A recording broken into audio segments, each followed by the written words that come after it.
Learn to understand your self-emotional intelligence. You're living a lie, and the worst part is you don't even know it. Right now, at this very moment, invisible forces are controlling every choice you make, every relationship you destroy, and every opportunity you sabotage. Most people will go to their graves never understanding the puppet strings that dictated their entire existence.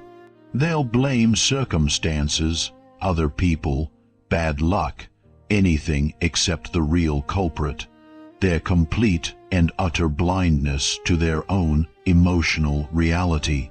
Here's what nobody wants to admit. If you can't decipher the emotional code running beneath your conscious awareness, you're not steering your own ship. Your emotions are. And while you're sitting there thinking you're in control, you're actually just a spectator watching your life unfold according to patterns you never chose and don't understand. You're trapped in an endless loop of the same mistakes, the same toxic patterns, the same crushing disappointments, and you can't figure out why nothing ever changes. This isn't some warm and fuzzy motivational speech about believing in yourself. This is about the brutal, scientifically proven reality of emotional intelligence and the systematic framework you need to finally crack the code of your own mind. What you're about to discover will fundamentally rewire how you operate in every aspect of your existence. But here's what separates you from the masses who will remain forever stuck. You're still here, you're still reading, and you're about to learn something that will shatter everything you thought you knew about yourself. Let's dive in. Chapter 1. The catastrophic ignorance destroying your potential. Every single day, you experience roughly 27,000 distinct emotional states. Yet you can accurately identify maybe 12 of them. Let that sink in for a second. You're receiving a constant flood of emotional intelligence that could revolutionize every decision you make, illuminate your deepest drives, and show you exactly what you need to succeed. But you're functionally operating blind to 99% of it. This isn't just unfortunate. It's absolutely catastrophic for your potential.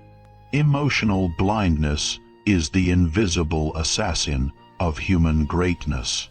It's why brilliant minds make idiotic choices, why talented individuals sabotage their own victories, and why people blessed with every advantage still can't build the life they desperately want. The crisis begins in childhood. The education system drills algebra into your brain, but never teaches you how to recognize when you're drowning in overwhelm. You memorize historical battles, but remain clueless about the difference between fear and excitement in your own body. You can recite the periodic table, but have zero systematic understanding of your emotional periodic table. By adulthood, you're emotionally illiterate, trying to navigate an emotionally sophisticated world. You're wielding primitive coping mechanisms developed in childhood to handle complex adult crises. You're projecting unresolved emotional wounds onto every relationship and situation you touch. You're making career moves based on unconscious terror, relationship choices based on unexamined hunger, and life decisions based on emotional patterns you don't even know exist. The damage from this ignorance is absolutely staggering. Emotionally blind people consistently perform below their capabilities. They suffer from elevated stress, anxiety, and depression. Their relationships are volatile and hollow. They make reckless decisions that destroy their progress. They can't maintain consistency because they have no idea what actually motivates them. But here's the most tragic cost of all. They never become who they were meant to be. They live their entire existence as a shadow of their true self, held back not by circumstances, but by their own emotional ignorance. The data is overwhelming. People with elevated emotional intelligence make more money, enjoy superior relationships, handle stress better, and report dramatically higher life satisfaction. They rise faster, divorce less, and demonstrate significantly more resilience when facing adversity. Emotional intelligence predicts success better than IQ, raw talent, or even relentless work ethic. Yet, despite this crushing evidence, emotional intelligence remains the most criminally neglected skill in human development. Most people invest more time mastering their smartphone than understanding their own emotional operating system. They can describe every feature of their favorite app, but can't identify what triggers their panic or what precise conditions they need to feel genuinely driven. This epidemic of emotional ignorance isn't just an individual tragedy. It's a civilization-wide emergency. Emotionally unconscious people make emotionally reactive choices. They vote from fear instead of wisdom. They parent from their own unhealed trauma. They lead companies from their unconscious prejudices. They create products and policies reflecting their emotional limitations instead of actual human needs. But here's what the elite 1% understands that everyone else completely misses. Emotional intelligence isn't a soft skill. It's the bedrock of all human power. It's not about being touchy, feely, or emotionally dramatic. It's about possessing accurate emotional data to make superior decisions. It's about understanding the emotional programming that drives all human behavior. It's about developing the emotional capabilities to navigate complexity, influence others, and create the outcomes you want in every domain of life. The people who master emotional intelligence don't just feel better about themselves. They become legitimately more powerful. They read situations with laser accuracy, influence others with devastating effectiveness, and respond to challenges with clarity instead of chaos. They transform their emotions into weapons of competitive advantage instead of chains holding them back. Chapter 2: How your brain is lying to you. Your brain is actively deceiving you about who you are, and it's doing it to keep you alive. Grasping this fundamental truth is your first step toward genuine self-awareness. The human brain didn't evolve for truth. It evolved for survival, and sometimes those objectives are in direct opposition. Every experience you have gets filtered through multiple layers of unconscious processing before reaching your conscious mind. Your brain is constantly editing, spinning, and reconstructing reality to align with your existing beliefs, shield your ego, and preserve your psychological safety. By the time an emotion surfaces in your awareness, it has already been processed through an intricate web of neural networks designed to keep you breathing, not to give you honest information about yourself. This is why self-perception is so wildly unreliable. You're not receiving raw emotional truth. You're getting a heavily doctored version of reality that your brain thinks will serve you best. The problem is that what protected your survival as a child might be completely sabotaging you as an adult, but your brain doesn't recognize the difference. It's still executing the same protective programs it developed when you were young, helpless, and dependent on others for survival. The prefrontal cortex, your brain's command center, doesn't fully mature until around age 25.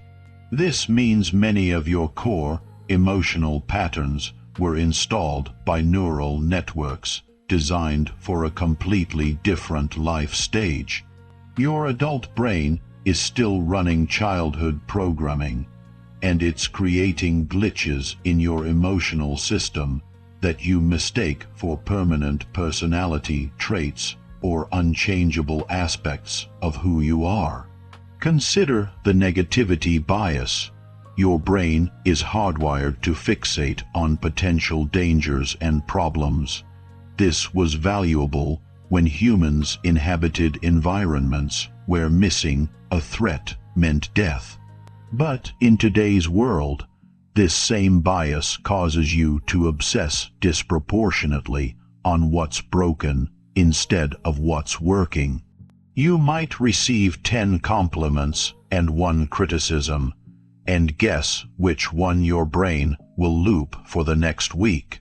This isn't a character defect, it's a design feature of your neural architecture, but understanding it empowers you to compensate for it.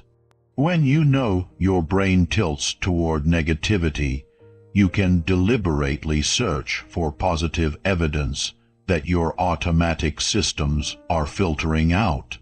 You can develop practices that help you see a more accurate picture of reality. The confirmation bias operates identically. Your brain actively hunts for information confirming what you already believe about yourself and screens out information contradicting those beliefs.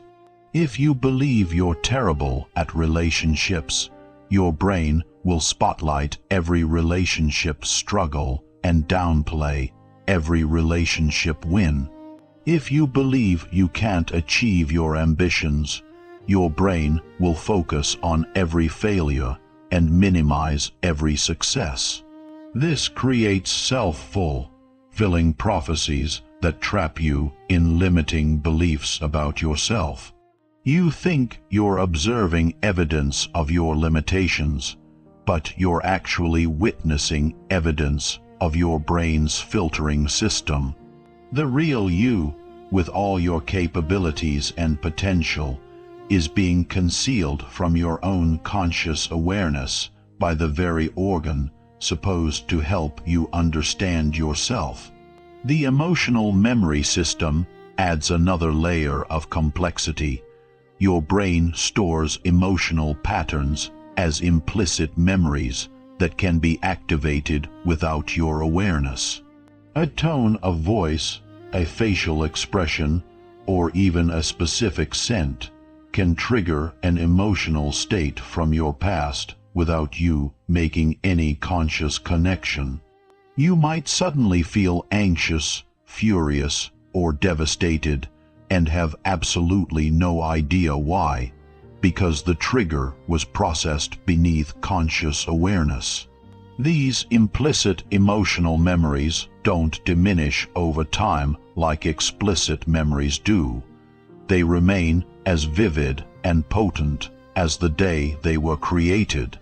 This means you might be responding to present situations with emotional intensity belonging to events from years or even decades ago.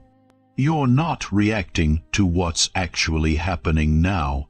You're reacting to echoes of what happened then. The default mode network is perhaps the most critical brain system that most people know nothing about. This network activates when your mind is at rest, and it's responsible for most of your self-referential thinking. The problem is that the default mode network has a negative slant. When left unsupervised, it tends to fixate on problems, regrets, and anxieties. This is why your mind automatically spirals to dark places when you're not actively focused on something else. It's not because you're a negative person. It's because your default neural programming is designed to scan for potential threats. But most people don't understand this, so they assume their negative self-talk represents accurate self-perception. Understanding these neural realities doesn't make you a victim of your brain. It makes you the conscious programmer of your own mental software.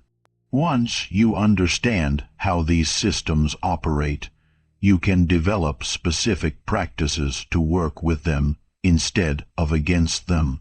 You can learn to recognize when your brain is filtering information in ways that don't serve you, and you can develop skills to access more accurate emotional data.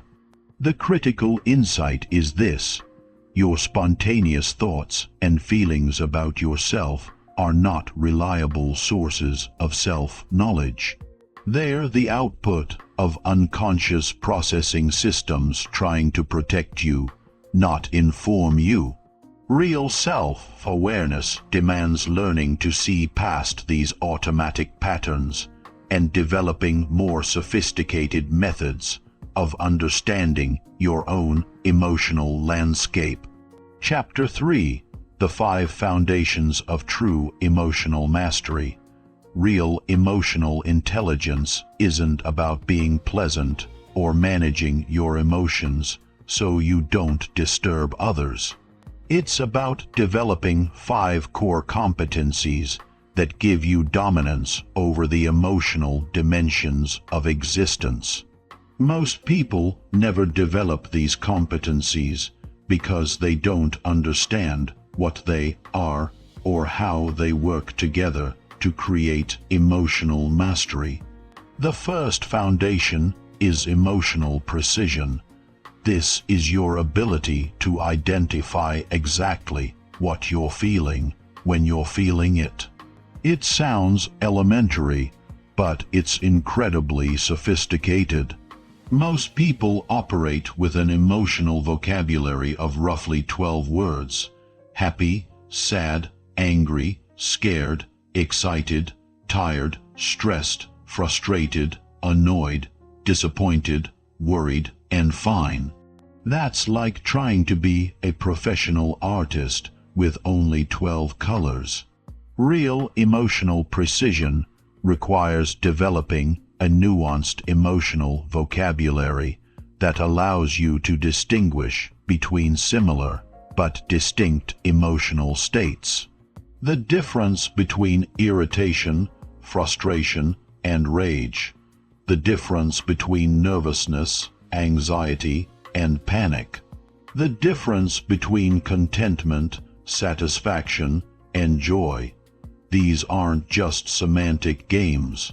They're different emotional states requiring different responses and providing different information about your needs and circumstances. Emotional precision also means identifying mixed emotions. Most emotional experiences involve multiple feelings occurring simultaneously.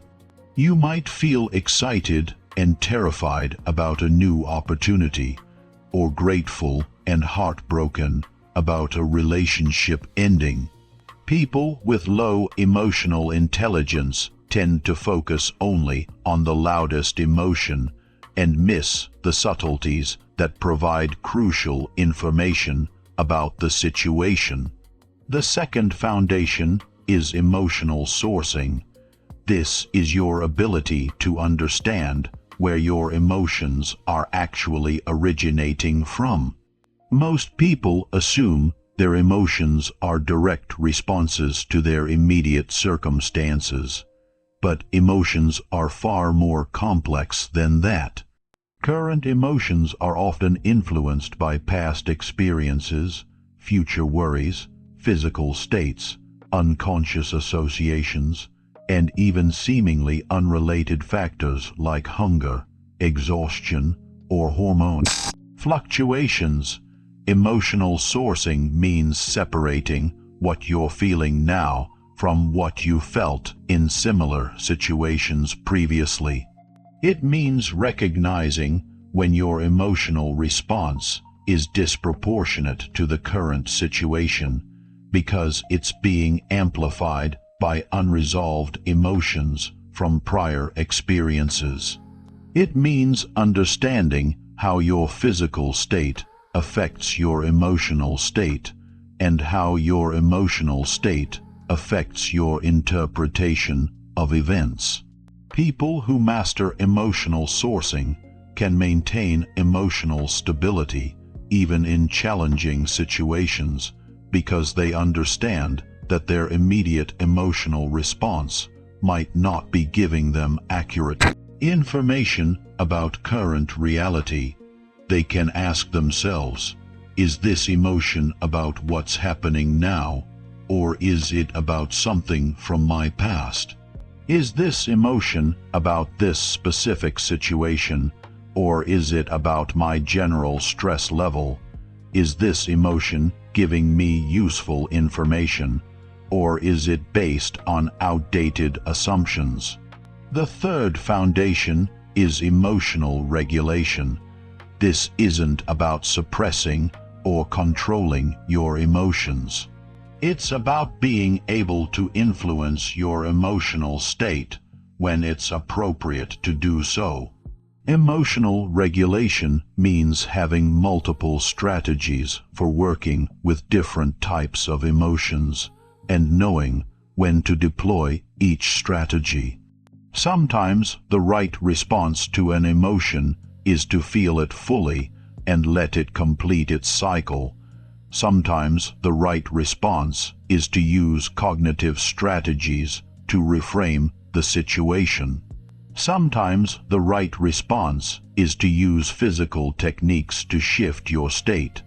Sometimes the right response is to take action to transform your circumstances. Emotional regulation means having the skills and judgment to select the most effective approach for each situation.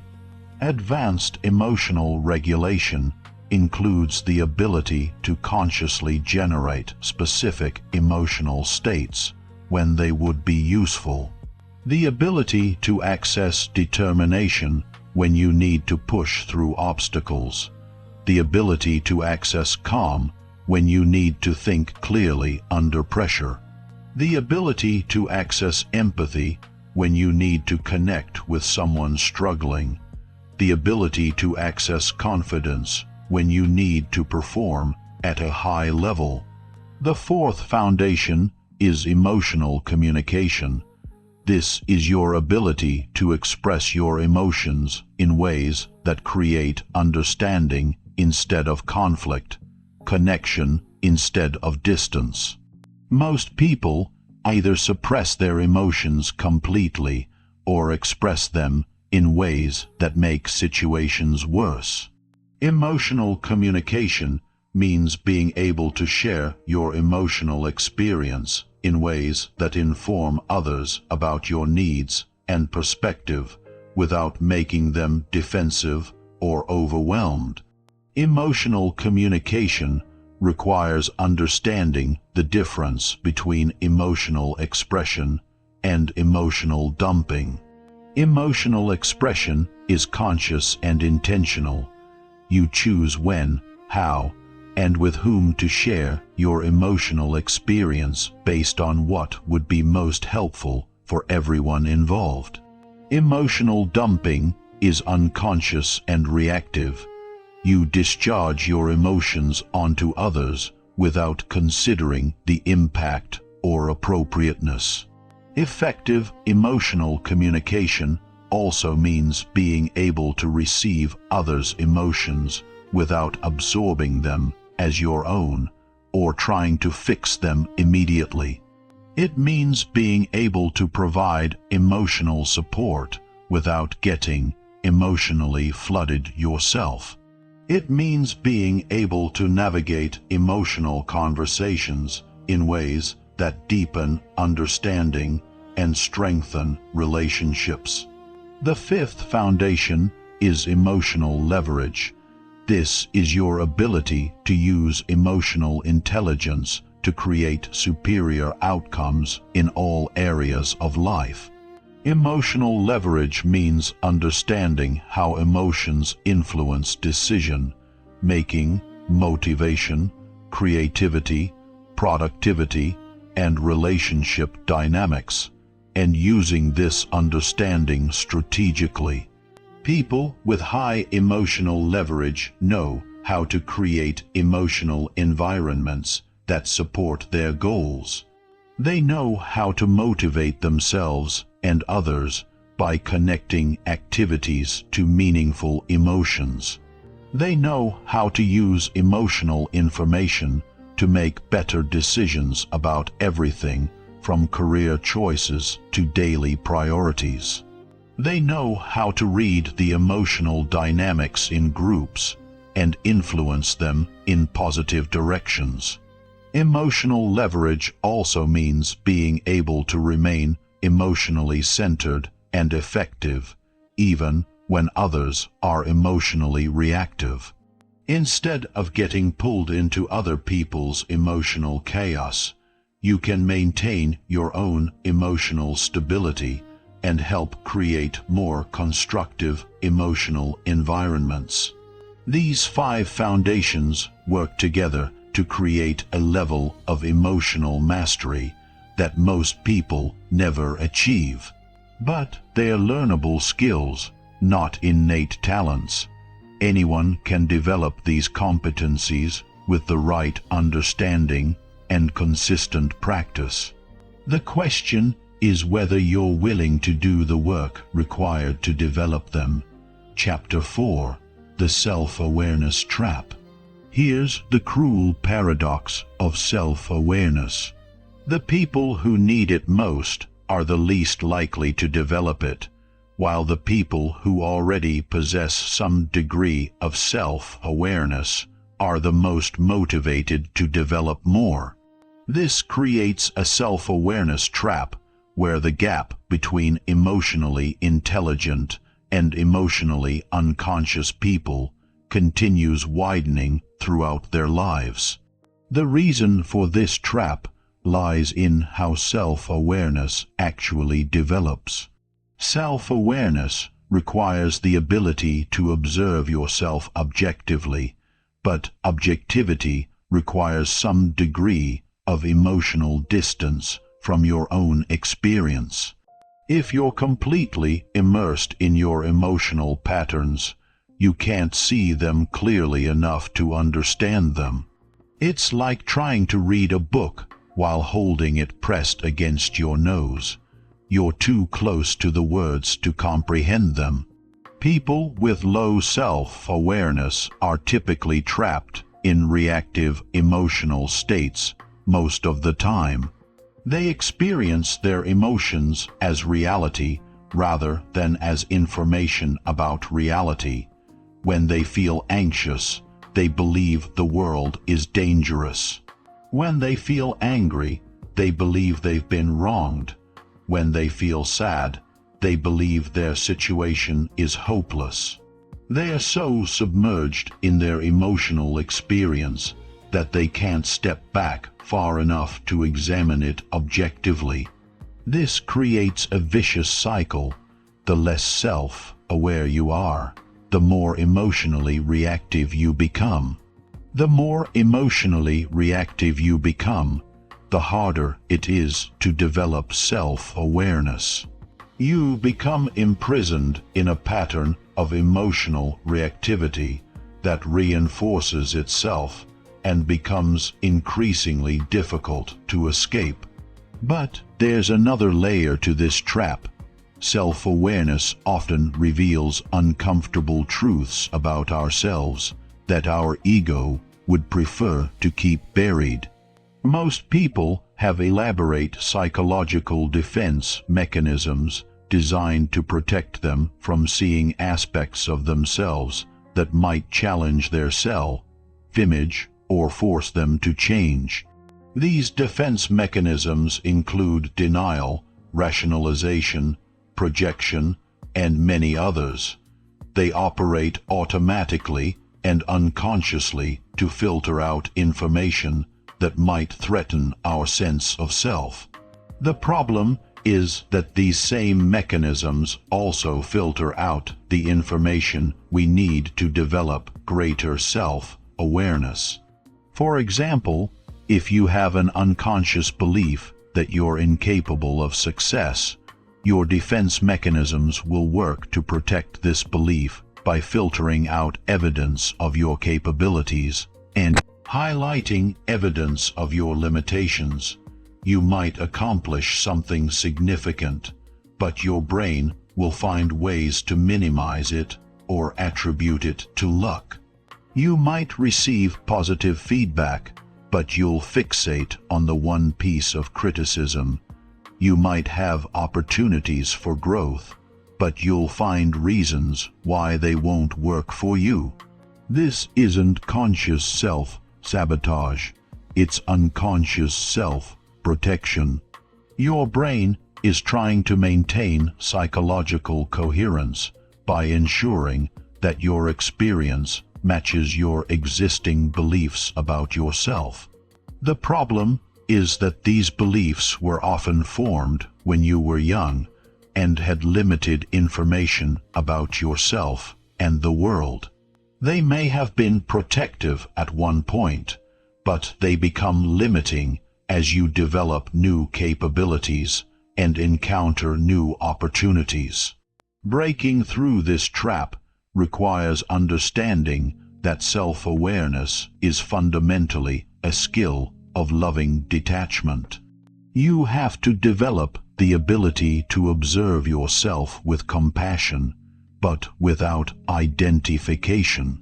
You have to learn to see your patterns, thoughts, and emotions as objects of awareness rather than as definitions of who you are. This is why meditation and mindfulness practices are so valuable for developing self-awareness. They train you to observe your inner experience without getting caught up in it. You learn to notice thoughts without automatically believing them. You learn to feel emotions without being overwhelmed by them. You develop what psychologists call metacognition, the ability to think about your thinking. But here's what most people miss about developing self-awareness. It's not a comfortable process. True self-awareness requires facing aspects of yourself that you've been avoiding. It requires acknowledging patterns that aren't serving you. It requires admitting when you've been wrong about yourself or about situations. It requires surrendering stories about yourself that might be familiar but aren't accurate. This is why most self-awareness work is superficial. People want the benefits of self-awareness without the discomfort of honest self-examination. They want to understand themselves better, but only the parts of themselves that are easy to accept. They want to develop emotional intelligence, but only in ways that confirm their existing self-image.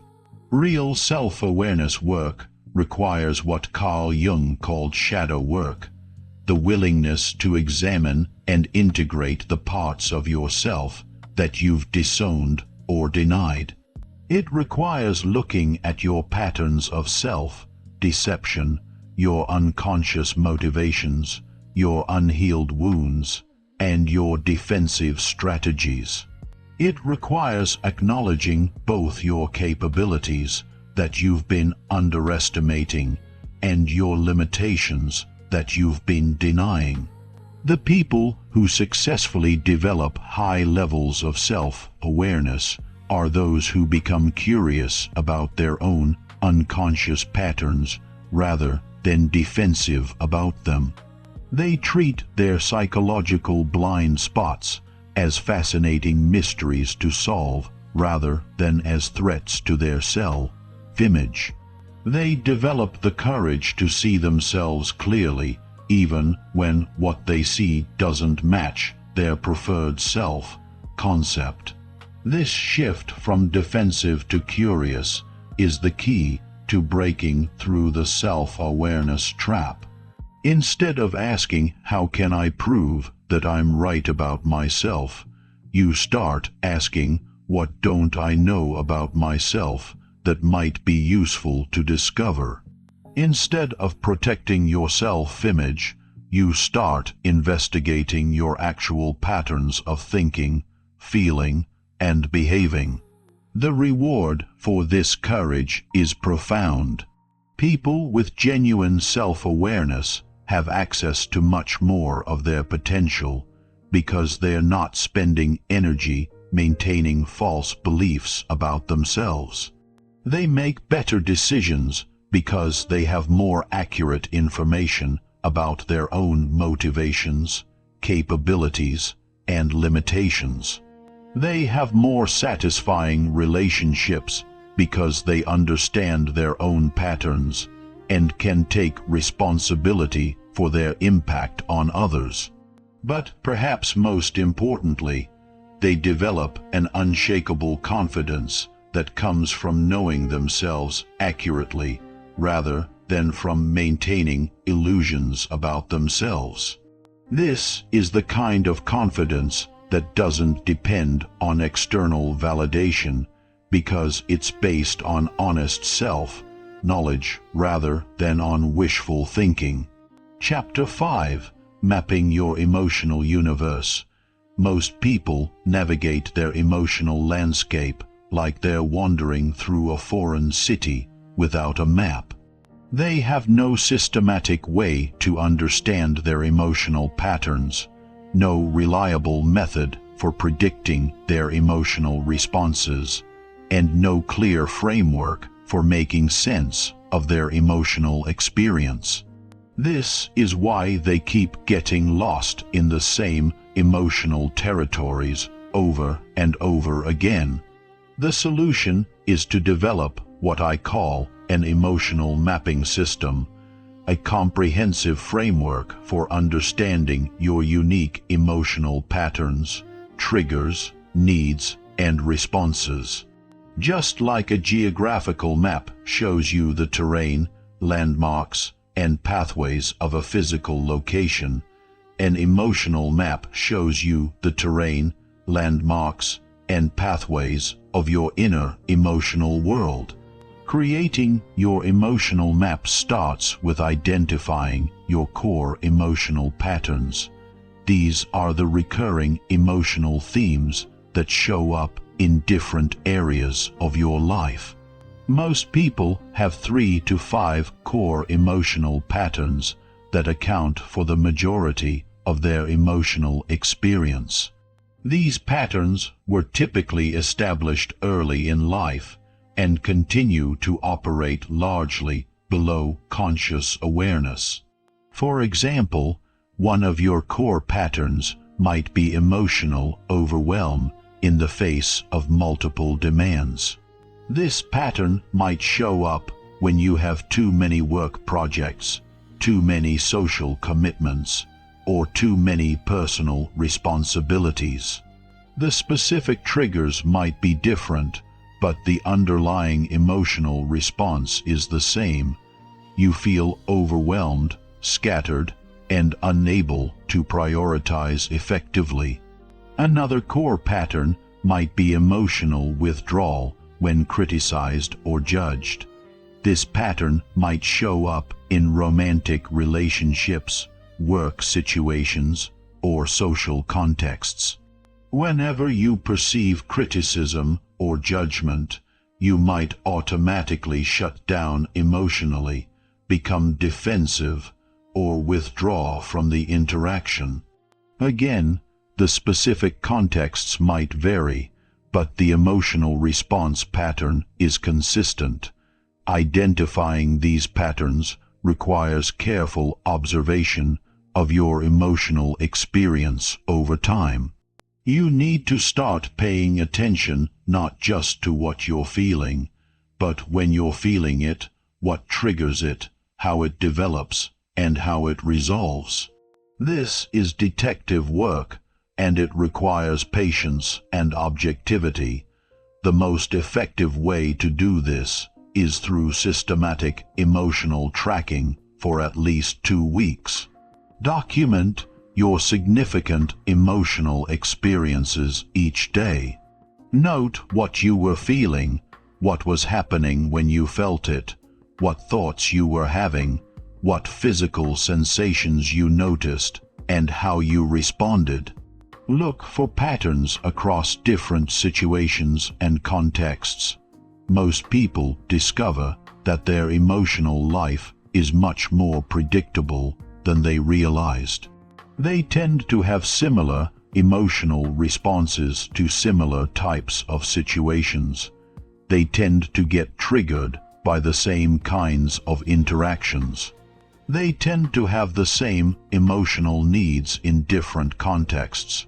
Recognizing these patterns is the first step toward being able to work with them more skillfully. Once you've identified your core emotional patterns, the next step is to map your emotional triggers. These are the specific situations, interactions, or circumstances that tend to activate your strongest emotional responses. Understanding your triggers allows you to anticipate and prepare for situations that might be emotionally challenging. But here's what most people miss. Triggers aren't random. They're connected to your fundamental emotional needs and fears. If you have a need for autonomy, you'll be triggered by situations where you feel controlled or micromanaged. If you have a fear of abandonment, you'll be triggered by situations where you perceive rejection or distance.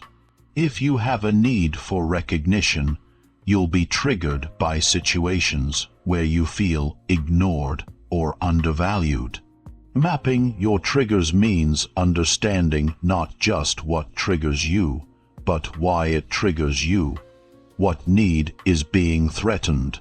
What fear is being activated? What value is being violated? This deeper understanding allows you to respond to triggers more skillfully, rather than just reacting automatically. The third component of emotional mapping is identifying your emotional resources. These are the internal and external factors that help you maintain emotional stability and resilience.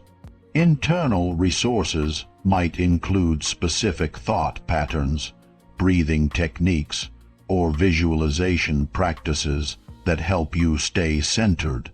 External resources might include certain people, environments, or activities that help you recharge emotionally.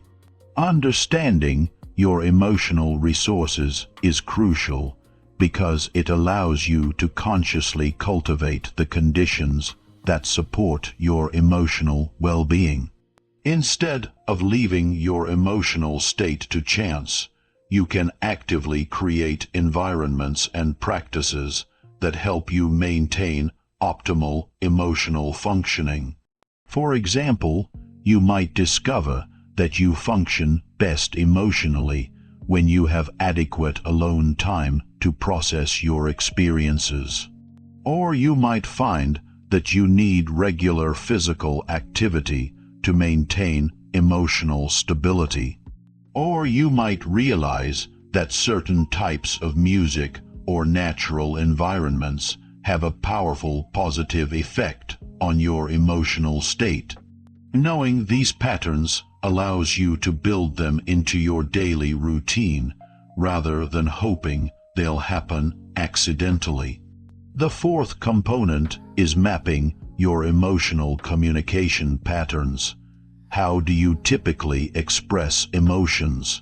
What emotions do you find easy to express, and what emotions do you tend to suppress? How do others typically respond to your emotional expression? What patterns of emotional communication do you fall into in different relationships? Many people have unconscious rules about which emotions are acceptable to feel and express, and which aren't. These rules were often learned in childhood and may not be appropriate for adult relationships and situations. Mapping your emotional communication patterns helps you identify these unconscious rules, so you can make more conscious choices about how to express your emotions. The final component of emotional mapping is understanding your emotional development edge, the areas where you have the most opportunity for growth. Everyone has emotional strengths and emotional growing edges. Your emotional growing edge might be learning to stay calm under pressure, developing greater empathy, becoming more assertive, or learning to tolerate uncertainty. Identifying your emotional development edge allows you to focus your self-development efforts on the areas that will have the greatest impact on your overall emotional intelligence. Instead of trying to improve everything at once, you can concentrate on developing the specific emotional skills that will unlock the most growth and effectiveness in your life. Creating your emotional map isn't a one-time exercise. It's an ongoing process of self-discovery and development. Your emotional patterns will evolve as you grow and change, and your map should evolve along with them. But having this systematic framework for understanding your emotional landscape will give you a level of self-knowledge that most people never develop, and it will serve as the foundation for all other aspects of emotional intelligence. Chapter 6: Conquering your emotional triggers. Your triggers are not random events that happen to you. They are predictable patterns that reveal your deepest programming. Most people experience triggers as external attacks on their peace of mind, but triggers are actually internal alarm systems that activate when specific psychological needs or fears are threatened. Understanding this distinction is the difference between being controlled by your triggers and using them as information to become more emotionally intelligent. The first step to conquering your triggers is recognizing that they exist in layers.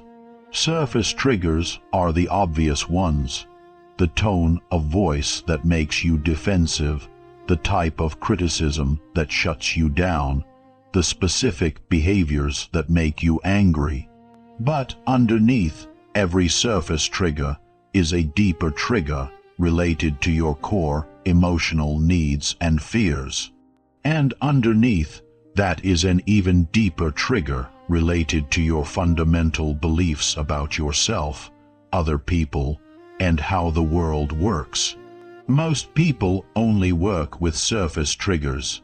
They try to avoid situations that trigger them, or they try to control their reactions when they get triggered. But this approach keeps you trapped in a reactive cycle because you're not addressing the underlying programming that creates the trigger in the first place. For example, you might get triggered when someone interrupts you during meetings. The surface trigger is the interruption behavior, but the deeper trigger might be your need to feel heard and respected, and the deepest trigger might be a childhood belief that your voice doesn't matter unless you fight for it. Until you understand and work with all three layers, you'll keep getting triggered by interruptions, no matter how much you try to manage your reactions. The key to working with triggers effectively is learning to pause between the trigger event and your response. This pause doesn't have to be long. Even a few seconds can be enough to shift from reactive to responsive mode. But creating this pause requires training your nervous system to recognize the early warning signs of activation before you're fully triggered. Physical awareness is crucial for this.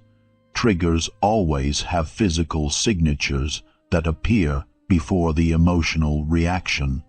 Your heart rate might increase, your breathing might become shallow, your muscles might tense, or you might feel heat in your face or chest.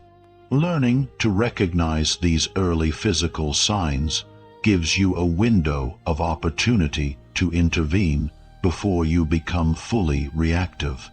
During this pause, you can ask yourself 3 powerful questions that will shift you from reactive to analytical mode. First, what need of mine is being threatened right now? Second, what story am I telling myself about what's happening? Third, what response would be most effective given my actual goals for this situation? These questions engage your prefrontal cortex and help you move from emotional reactivity to strategic thinking. Instead of just reacting to what happened, you start thinking about what you want to create. Instead of being controlled by your automatic patterns, you start making conscious choices about how to respond. But here's what most people don't understand about triggers. They're not problems to be solved. They're information to be used. Your triggers are showing you exactly where you have opportunities for growth. They're highlighting the areas where you have unmet needs, unhealed wounds, or limiting beliefs that are ready to be examined and updated. This means that the goal isn't to become trigger-free.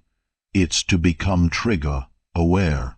The most emotionally intelligent people still experience triggers, but they use them as data rather than being controlled by them.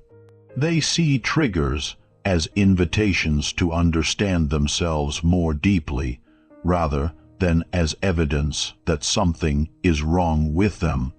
Advanced trigger work involves learning to track your triggers back to their origin stories. Every trigger pattern was created during a specific period of your life when you developed beliefs and strategies to protect yourself from emotional pain. Understanding the origin story helps you recognize when you're operating from outdated programming that no longer serves you.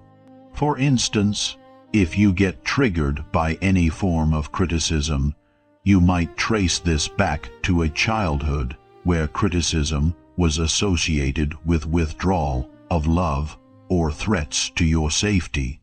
The trigger made perfect sense in that context, but now it's preventing you from receiving feedback that could help you grow.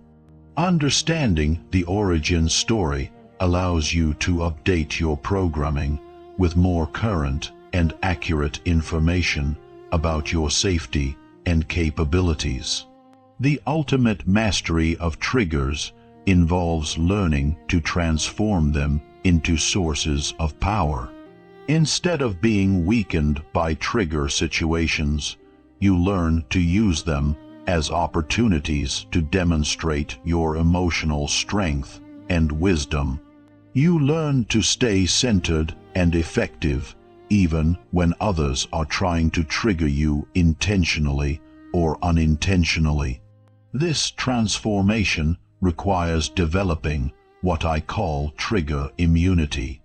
Trigger immunity doesn't mean you don't notice trigger situations. It means you don't lose access to your higher capabilities when they occur. You can acknowledge that someone is behaving in a way that historically would have triggered you, while simultaneously maintaining your emotional equilibrium and strategic thinking. People with trigger immunity have a tremendous advantage in all areas of life. They can navigate difficult conversations without getting defensive. They can receive criticism without taking it personally.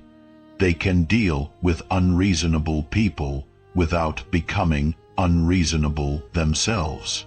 They can maintain their vision and values even when others are trying to pull them into reactive dynamics. Chapter 7: The Architecture of Emotional Regulation. Emotional regulation is not about controlling your emotions. It's about developing a sophisticated relationship with your emotional experience that allows you to influence your internal state in service of your goals and values. Most people approach emotional regulation from a place of emotional warfare, trying to suppress, ignore, or override their emotions through willpower. This approach not only doesn't work, it actually makes emotional reactivity worse over time. The architecture of emotional regulation starts with understanding that emotions are not problems to be solved. They're information systems designed to help you navigate complex social and environmental situations. Every emotion you experience contains valuable data about your needs, your values, your safety, and your relationships. The goal of emotional regulation is to access this information while maintaining the ability to choose how you respond. Effective emotional regulation happens on 3 levels: physiological, cognitive, and behavioral. Most people only work on one level, which is why their regulation strategies are inconsistent and often ineffective. True emotional mastery requires developing skills on all 3 levels and learning to coordinate them strategically. Physiological regulation involves working directly with your nervous system to influence your emotional state. Your emotions are not just psychological experiences. They're full body experiences that involve changes in heart rate, breathing patterns, muscle tension, hormone levels, and brain chemistry. Learning to work with these physiological components gives you direct access to your emotional state that doesn't require going through cognitive or behavioral strategies. The most powerful physiological regulation technique is controlled breathing. Your breath is the only part of your autonomic nervous system that you can consciously control, and it has immediate effects on your emotional state. Slow, deep breathing activates your parasympathetic nervous system, which promotes calm and clear thinking. Rapid, shallow breathing activates your sympathetic nervous system, which promotes alertness and energy. But here's what most people miss about breath work. Different breathing patterns create different emotional states. If you want to generate calm, use extended exhales. Breathe in for 4 counts and out for 8 counts. If you want to generate energy and focus, use balanced breathing. Breathe in for 4 counts and out for 4 counts. If you want to generate confidence and determination, use power breathing. Breathe in forcefully and exhale with control. Progressive muscle relaxation is another powerful physiological tool. Emotions create specific patterns of muscle tension throughout your body. Learning to consciously release this tension helps discharge the emotional energy and return your body to a state of equilibrium. The key is to tense and release muscle groups systematically, starting with your feet and working up to your head. Cognitive regulation involves working with your thoughts and interpretations to influence your emotional experience. Your emotions are not direct responses to events. They're responses to your interpretation of events. The same situation can create completely different emotional responses depending on how you think about it. Learning to consciously direct your interpretation process gives you tremendous influence over your emotional experience. The most effective cognitive regulation strategy is perspective flexibility. Instead of getting locked into one way of thinking about a situation, you learn to consciously generate multiple perspectives and choose the one that serves you best. If you're feeling anxious about a presentation, you can choose to focus on the opportunity to share valuable information rather than on the possibility of making mistakes. If you're feeling angry about someone's behavior, you can choose to focus on their underlying needs rather than on their annoying actions. Reframing is another powerful cognitive tool. Reframing involves finding a more empowering or useful way to think about your circumstances. If you're facing a setback, you can reframe it as a learning opportunity. If you're dealing with a difficult person, you can reframe the interaction as a chance to practice your patience and communication skills. If you're feeling overwhelmed by responsibilities, you can reframe them as opportunities to grow your capabilities. Behavioral regulation involves using your actions to influence your emotional state. Your behavior doesn't just express your emotions, it creates them. Standing tall and speaking confidently can generate feelings of confidence. Smiling can generate feelings of happiness. Moving your body can generate feelings of energy and motivation. Learning to use your behavior strategically allows you to create the emotional states that support your goals. Physical movement is one of the most underutilized emotional regulation tools. Emotions create energy that wants to be expressed through movement. When you suppress this movement, you trap the emotional energy in your body, which creates chronic tension and reactivity.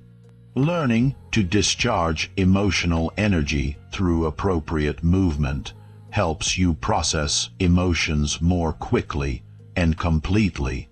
The key to advanced emotional regulation is learning to match your regulation strategy to your specific situation and goals. Sometimes the most effective approach is to feel an emotion fully and let it run its course.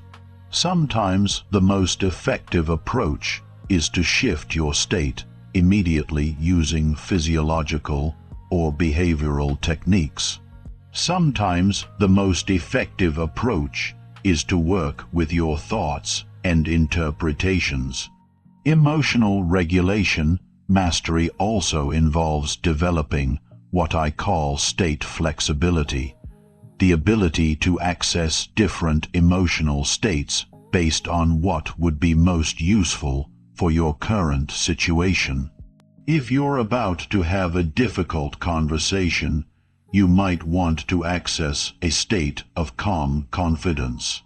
If you're working on a creative project, you might want to access a state of curious excitement. If you're comforting someone who's upset, you might want to access a state of warm empathy. The ultimate goal of emotional regulation is not to be emotionally flat or controlled. It's to be emotionally responsive, able to feel deeply while maintaining your capacity for wise action. People with advanced emotional regulation skills experience the full spectrum of human emotions, but they don't get hijacked by them. They can be angry without being destructive, sad without being depressed, excited without being reckless, and afraid without being paralyzed. Chapter 8. Decoding the Emotions of Others. Most people are walking around broadcasting their emotional state through dozens of subtle signals that they are completely unaware of, while simultaneously being completely oblivious to the emotional signals that others are sending them. This emotional blindness is one of the biggest barriers to effective relationships, successful leadership, and social influence.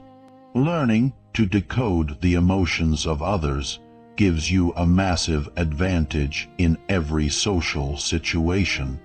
The foundation of reading others emotionally is understanding that emotions are full body experiences that leak out through multiple channels simultaneously.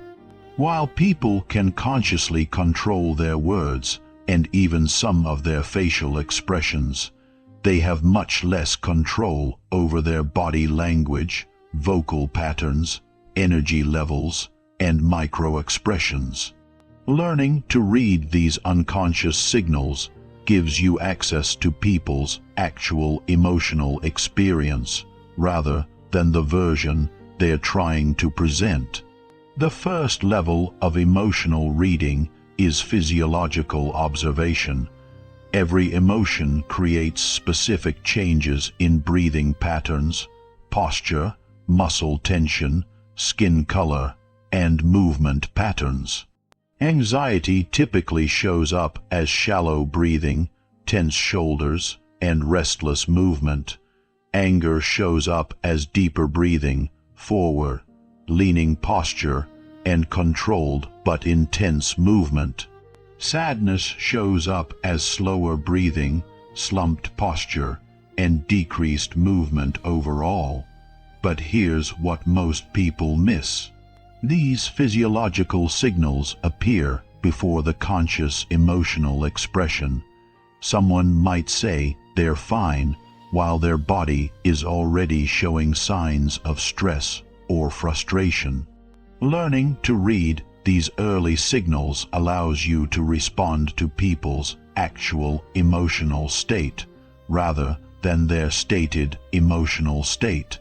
Vocal patterns are another rich source of emotional information. Emotions don't just affect what people say, they affect how they say it. Stress typically raises vocal pitch and increases speaking speed. Depression typically lowers vocal pitch and decreases speaking speed. Excitement increases volume and vocal variety. Anxiety creates vocal tension and hesitation patterns. The key is to establish a baseline for each person by observing their normal vocal patterns when they're in a neutral emotional state, then noticing deviations from that baseline. If someone who typically speaks quickly starts speaking slowly, or someone who typically speaks softly starts speaking loudly. These changes are giving you information about their emotional state. Facial micro-expressions provide the most accurate emotional information, but they are also the most difficult to read because they happen so quickly. Micro-expressions are brief, involuntary facial expressions that reveal true emotions before they can be consciously controlled or masked. They typically last for less than half a second, but they provide extremely accurate information about what someone is actually feeling. The 7 universal micro-expressions are happiness, sadness, anger, fear, surprise, disgust, and contempt. Learning to recognize these expressions gives you insight into people's emotional experience that goes far beyond what they're willing or able to tell you consciously. But mastering micro-expression reading requires extensive practice and training because the signals are so brief and subtle.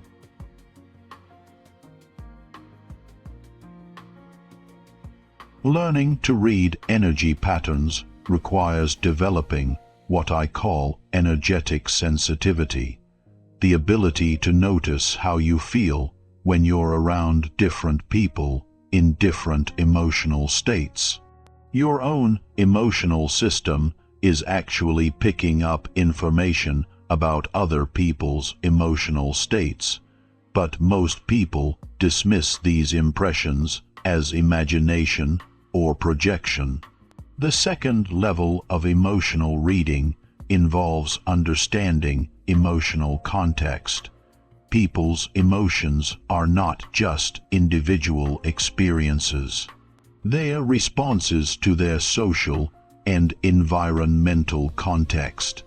Learning to read the emotional climate of groups, organizations, and environments gives you crucial information about the dynamics influencing everyone involved. Group emotional climates have their own patterns and rhythms that are distinct from individual emotions. A team might have an underlying anxiety about an upcoming deadline that affects everyone's behavior, even when they're not consciously aware of it.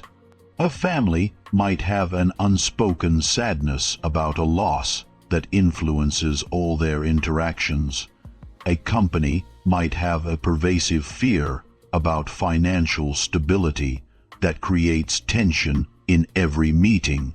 Reading group emotional climates requires stepping back from individual interactions and noticing the overall emotional atmosphere. What emotions are being expressed?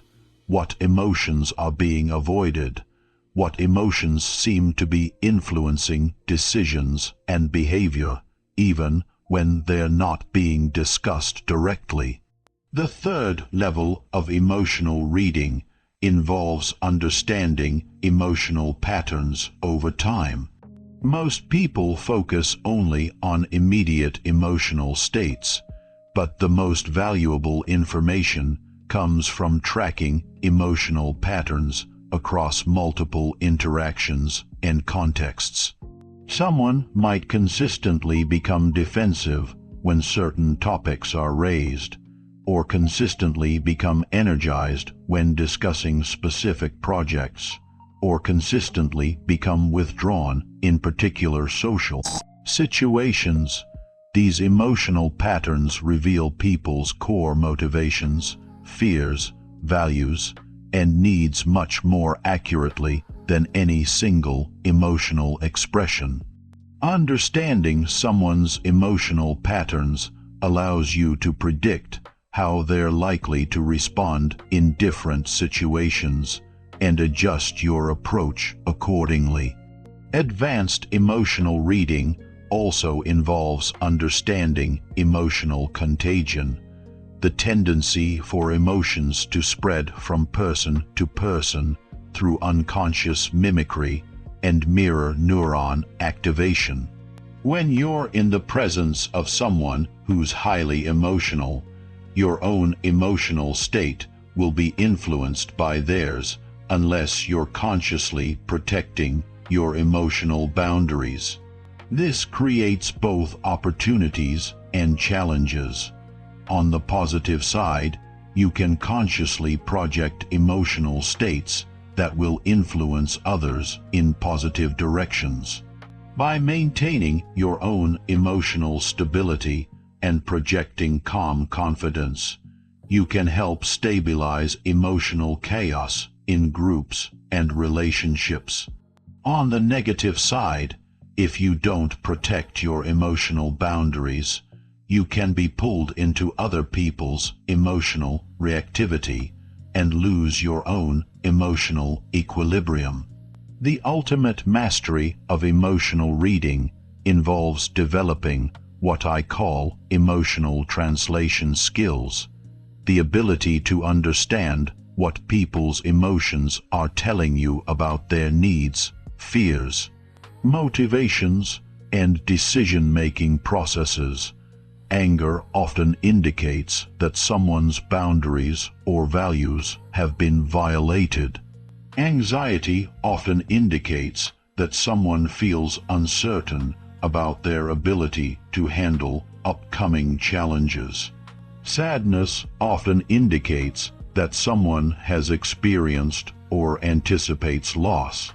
Understanding these emotional translations allows you to respond to people's underlying needs rather than just their surface behaviors.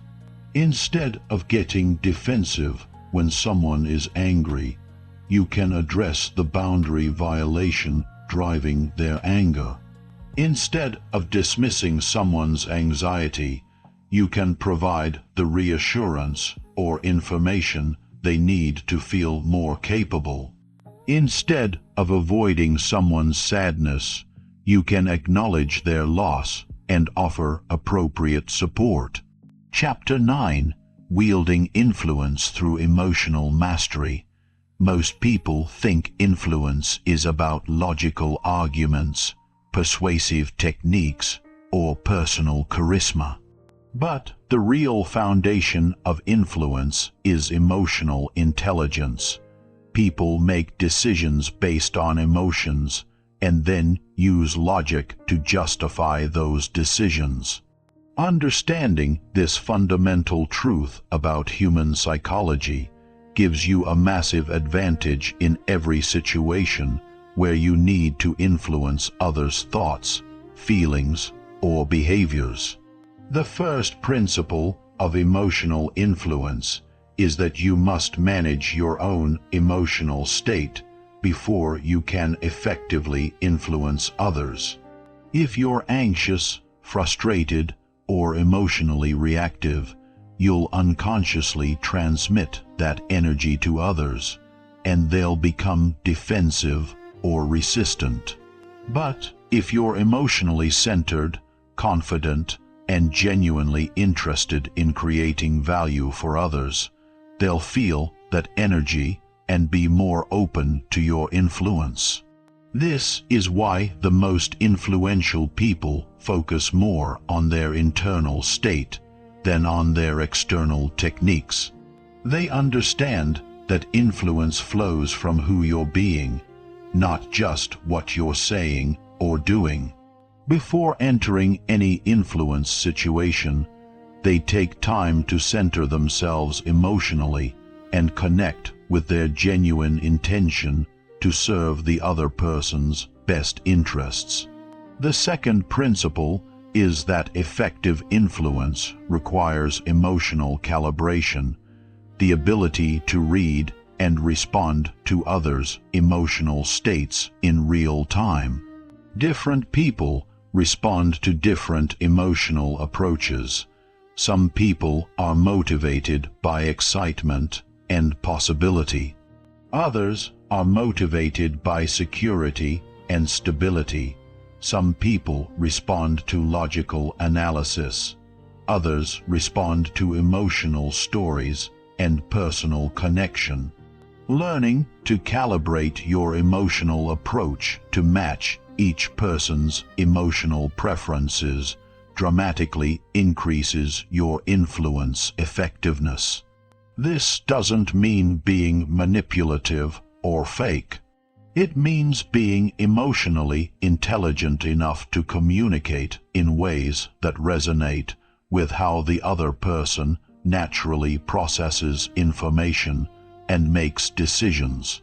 Emotional calibration starts with observation. Before trying to influence someone, spend time understanding their emotional patterns. What gets them excited? What makes them nervous? What do they value most deeply? What are their core emotional needs and fears?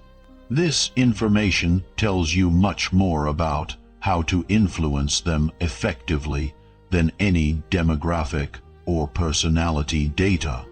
The third principle is that people resist being influenced when they feel like their autonomy is being threatened, but they embrace influence when they feel like their needs are being understood and addressed. This means that the most effective influence approach is to help people get what they want, rather than trying to get them to do what you want. This requires a fundamental shift in how you think about influence. Instead of asking, "How can I get them to do what I want?" you ask, "What do they want? And how can I help them get it in a way that also serves my goals?" This approach creates win-win scenarios that feel good to everyone involved and creates long-term relationship value. The fourth principle is that emotional influence works through connection, not coercion. People are influenced by those they trust, respect, and feel understood by.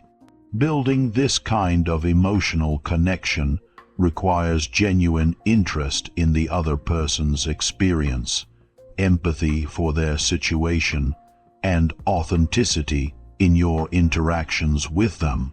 Emotional connection is built through active listening, empathetic responses, and genuine curiosity about the other person's perspective.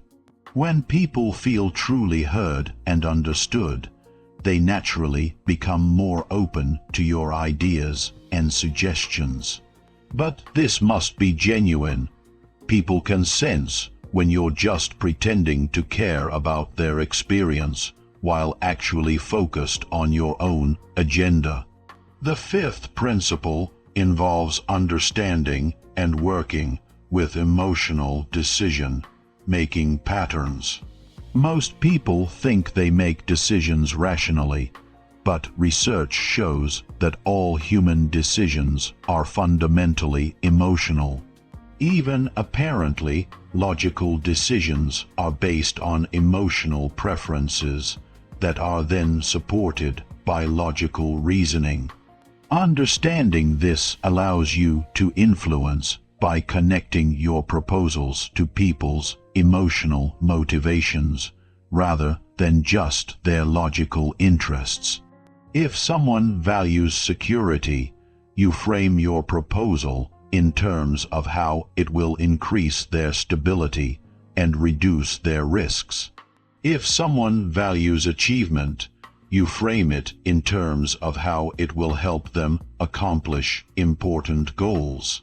If someone values connection, you frame it in terms of how it will improve their relationships.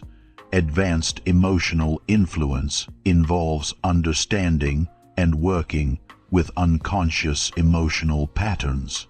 Most people have predictable emotional triggers that influence their decisions below the level of conscious awareness. Understanding these patterns allows you to present your ideas in ways that naturally align with their unconscious decision-making processes. For example, if someone has an unconscious need to feel important, you can frame your proposal in terms of the leadership opportunity it represents. If someone has an unconscious fear of being left out, you can frame it in terms of the community and belonging it offers. If someone has an unconscious need for control, you can frame it in terms of the autonomy and choice it provides. The key to ethical emotional influence is ensuring that your influence serves the other person's genuine best interests, not just your own agenda. When you use emotional intelligence to help people make decisions that truly serve their goals and values, you're providing valuable service. When you use it to manipulate people into decisions that primarily serve your interests, you're being manipulative. The difference is in your intention and in the outcome. Ethical emotional influence creates value for everyone involved and strengthens relationships. Manipulative influence creates value for you at the expense of others and damages trust and relationships over time. The highest level of emotional influence involves becoming someone that others naturally want to follow and support. This happens when you consistently use your emotional intelligence to create value for others, when you maintain high emotional integrity in all your interactions, and when you develop the emotional presence that inspires confidence and trust. People with this level of emotional influence don't have to work hard to persuade others. Their reputation for emotional wisdom and genuine care for others' well-being precedes them. Others seek out their opinions, trust their judgment, and naturally align with their vision and values. This is influence through attraction rather than persuasion, and it's the most powerful and sustainable form of influence that exists. Chapter 10: Forging Unbreakable Emotional Resilience. Emotional resilience is not about being tough enough to handle anything that life throws at you. It's about developing the internal resources and skills to recover quickly from emotional challenges and to maintain your effectiveness even under pressure. Most people confuse emotional resilience with emotional numbness or suppression, but true resilience actually requires greater emotional sensitivity, not less. The foundation of emotional resilience is emotional flexibility, the ability to experience the full range of human emotions without being derailed by any of them. Resilient people feel their emotions deeply, but they don't get stuck in them. They can be sad without being depressed, angry without being destructive, afraid without being paralyzed, and disappointed without being defeated. This flexibility comes from understanding that emotions are temporary experiences, not permanent states. No matter how intense an emotion feels in the moment, it will eventually change if you allow it to run its natural course. Resilient people have learned to surf their emotions rather than being swept away by them. The first pillar of emotional resilience is developing a strong emotional identity that's independent of your circumstances. Most people's emotional well-being depends entirely on external factors: what happens to them, how others treat them, whether they're succeeding or failing in their goals. This creates enormous vulnerability because you have limited control over external circumstances. Resilient people develop an internal emotional foundation that remains stable regardless of what's happening around them. This doesn't mean they don't care about external circumstances. It means they don't derive their core emotional security from them. They know who they are, what they value, and what they are capable of independent of their current situation or other people's opinions of them. Building this internal foundation requires doing the deep work of understanding your core values, developing your capabilities, and healing any emotional wounds that make you dependent on external validation for your sense of worth. It's about becoming emotionally self-sufficient, able to generate the emotional states you need from internal resources rather than external circumstances. The second pillar is developing emotional processing skills that allow you to work through difficult emotions efficiently and completely. Most people either suppress their emotions or get overwhelmed by them, both of which create emotional residue that accumulates over time and reduces resilience. Effective emotional processing involves allowing yourself to feel emotions fully while maintaining enough perspective to understand what they're telling you and what response would be most helpful.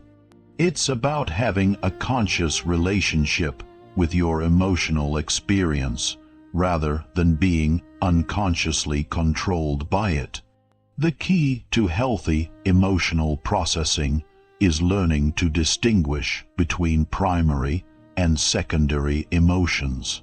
Primary emotions are your direct response to what's happening: fear about a real threat, sadness about a real loss, anger about a real violation. Secondary emotions are your response to your primary emotions: feeling guilty about being angry, feeling ashamed about being afraid, feeling anxious about being sad.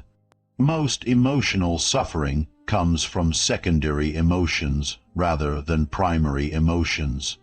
Primary emotions are usually relatively brief and contain useful information about your situation. Secondary emotions can last indefinitely and create suffering without providing useful information. Learning to recognize and release secondary emotions dramatically improves your emotional resilience. The third pillar is building emotional endurance through gradual exposure to emotional challenges.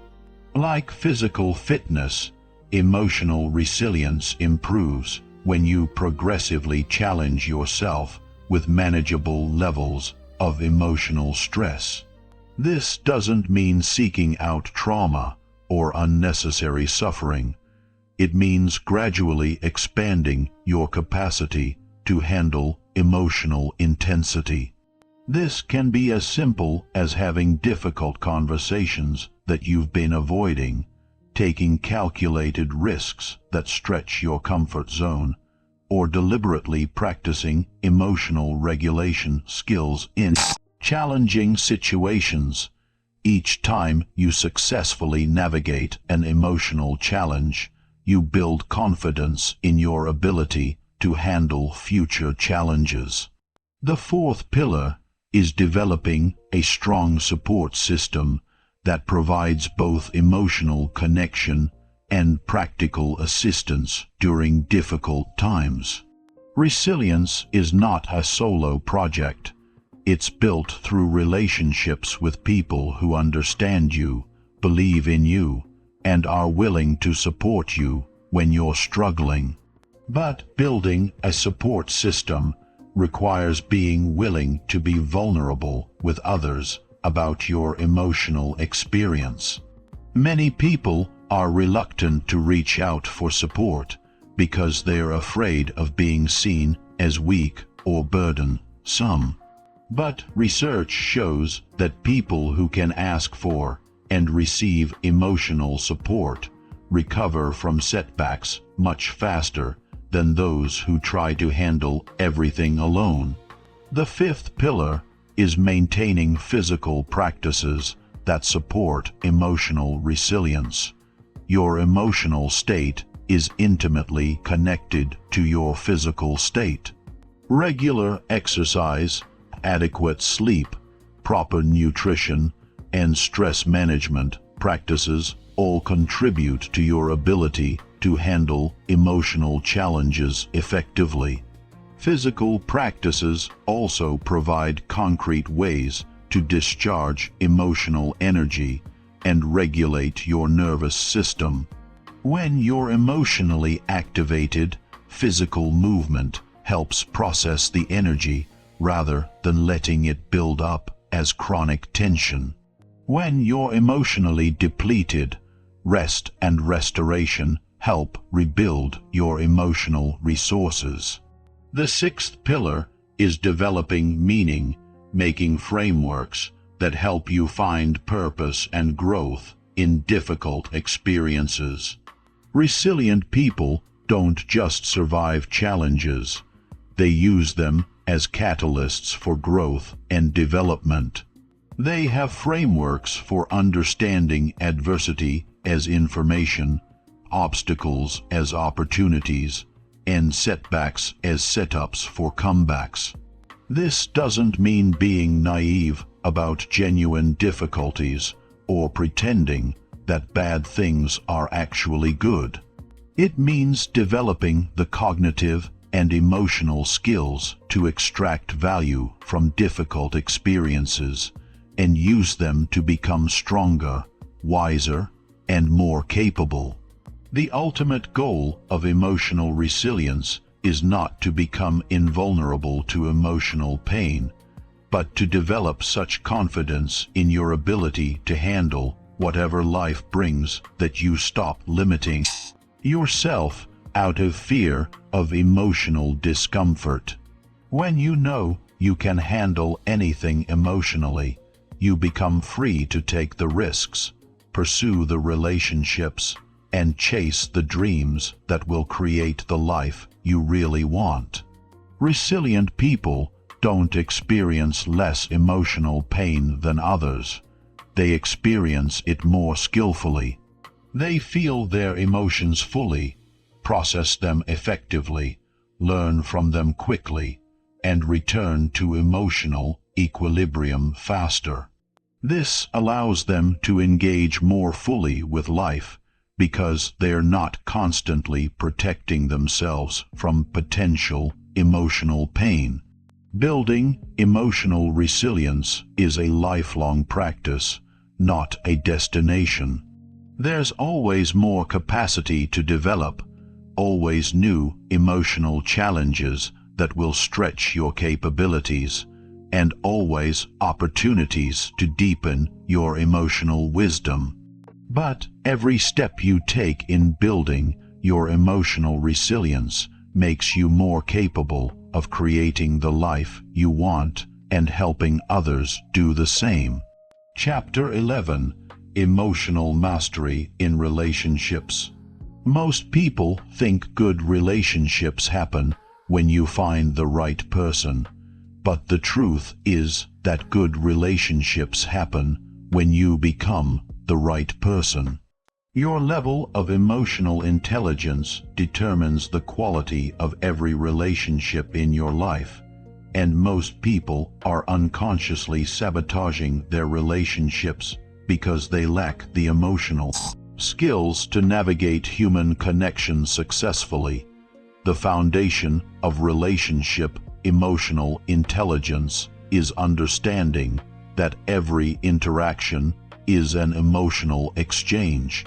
You're constantly giving and receiving emotional energy, and the quality of this exchange determines whether relationships grow stronger or weaker over time. Most people are unconscious of this exchange, which means they're accidentally creating negative emotional experiences for others without realizing it.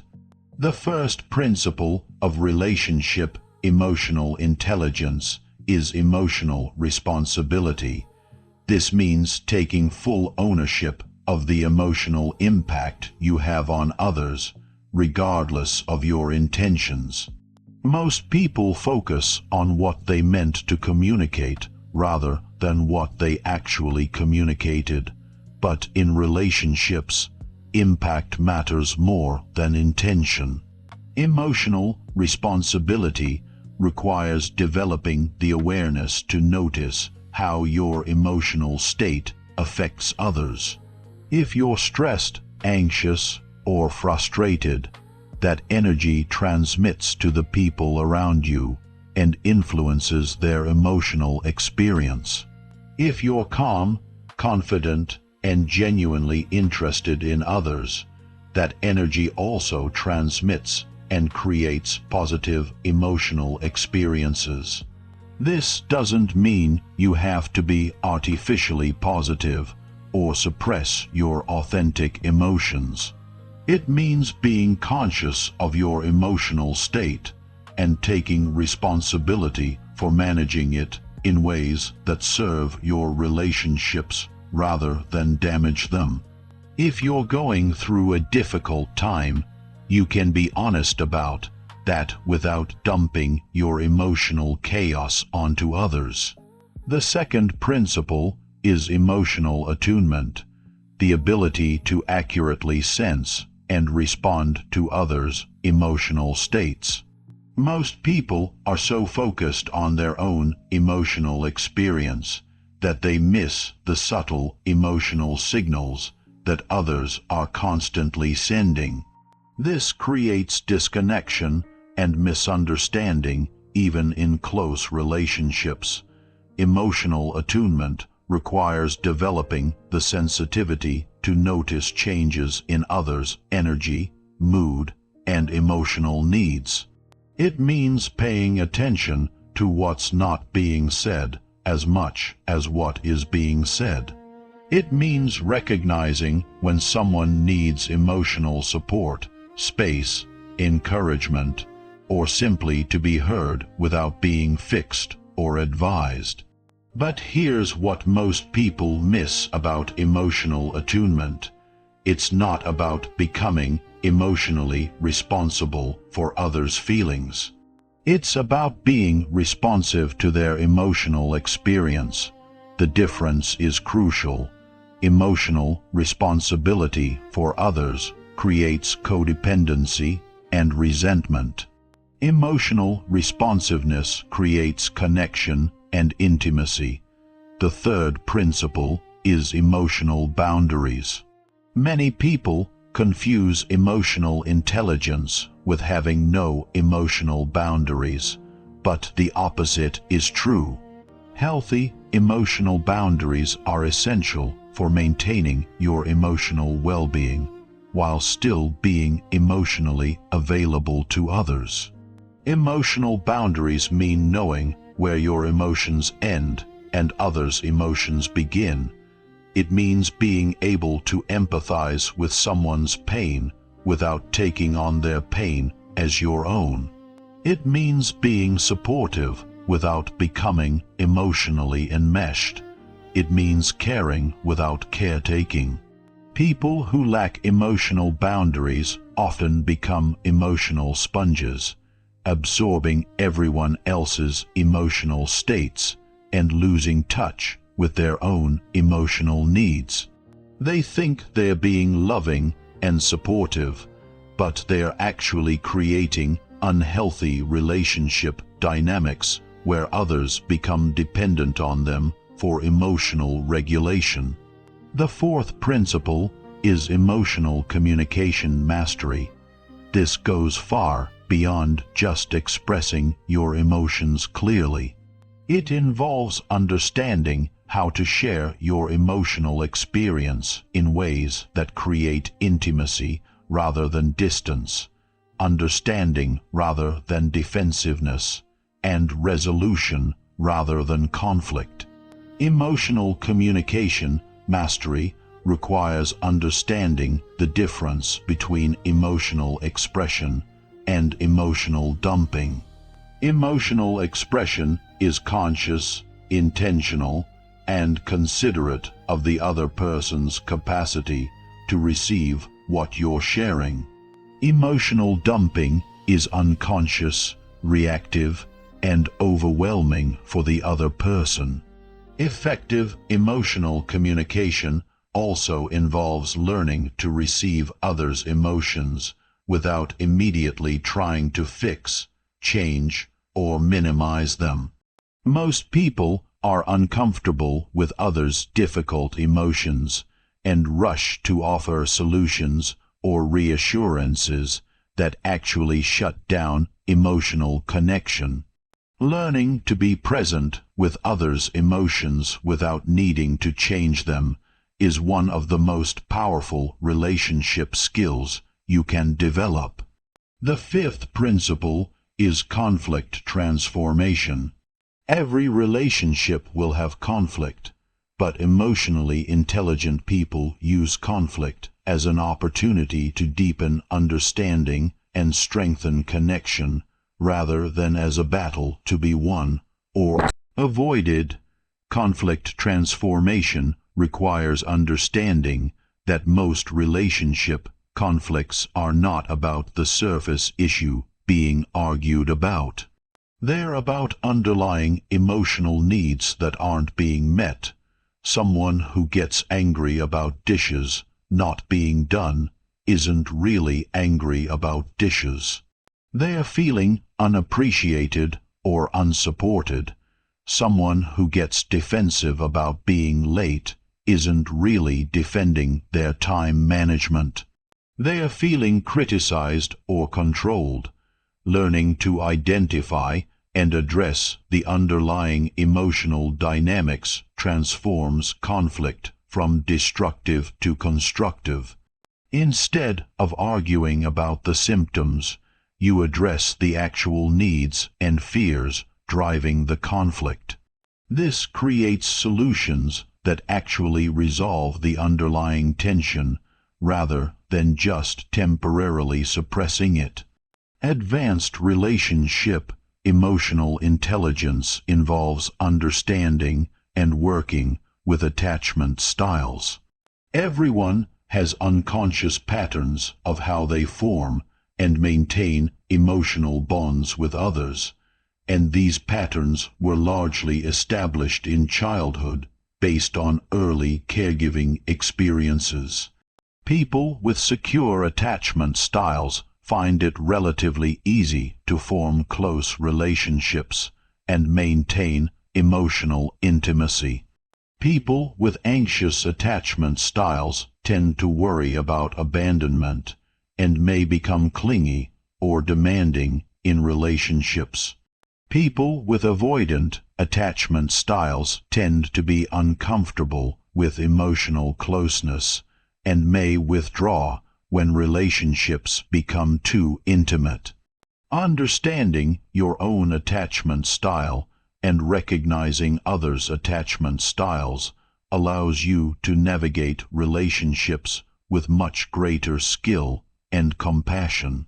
You can recognize when someone's behavior is coming from attachment insecurity rather than taking it personally. You can adjust your approach to provide the specific type of reassurance or space that different attachment styles need. The ultimate goal of relationship emotional intelligence is creating what researchers call secure functioning relationships. These are relationships where both people feel emotionally safe to be fully authentic, where conflicts are resolved in ways that strengthen rather than weaken the bond, and where each person's individual growth is supported rather than threatened by the relationship. Secure functioning relationships don't happen accidentally. They are created by people who have developed the emotional intelligence to navigate the complex dynamics of human connection skillfully. They require ongoing attention, conscious effort, and continued growth in emotional awareness and skill. But the reward is profound. People who master relationship emotional intelligence experience deeper intimacy, more satisfying connections, and more resilient relationships that can weather the inevitable challenges of life. They become people that others feel safe to be vulnerable with, which creates the foundation for truly meaningful human connection. Chapter 12. Leading through emotional intelligence. The most powerful leaders in history were not necessarily the smartest, the most charismatic, or even the most skilled in their particular field. They were the ones who understood how to work with the emotional dimensions of human motivation and behavior. Emotional intelligence is not just helpful for leadership, it's the foundation of all effective leadership. Traditional leadership models focus on strategy, vision, and execution, but they miss the fundamental reality that all human behavior is emotionally driven.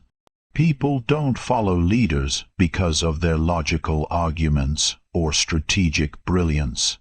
They follow leaders who make them feel capable, valued, and inspired.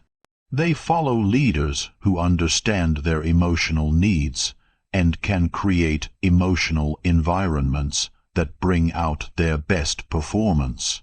The first pillar of emotionally intelligent leadership is emotional modeling. As a leader, your emotional state becomes the emotional thermostat for your entire team or organization. If you're anxious, that anxiety spreads throughout your team. If you're confident and calm under pressure, that stability spreads as well. Most leaders are unconscious of this dynamic and accidentally create emotional climates that undermine their team's effectiveness. Emotional modeling requires developing the ability to consciously manage your own emotional state, not because you don't feel difficult emotions, but because you understand that your emotions have exponential impact on others. It means learning to process your own emotional challenges privately rather than working through them publicly in ways that create anxiety or uncertainty for your team. But emotional modeling goes beyond just managing negative emotions. The most effective leaders actively cultivate and project the emotional states that they want to see in their team. If you want your team to be innovative, you model curiosity and creative risk-taking. If you want them to be resilient, you model calm confidence in the face of setbacks. If you want them to be collaborative, you model genuine interest in others' perspectives. The second pillar is emotional reading at scale. While individual emotional intelligence involves reading one person at a time, leadership emotional intelligence requires reading the emotional climate of groups, teams, and entire organizations.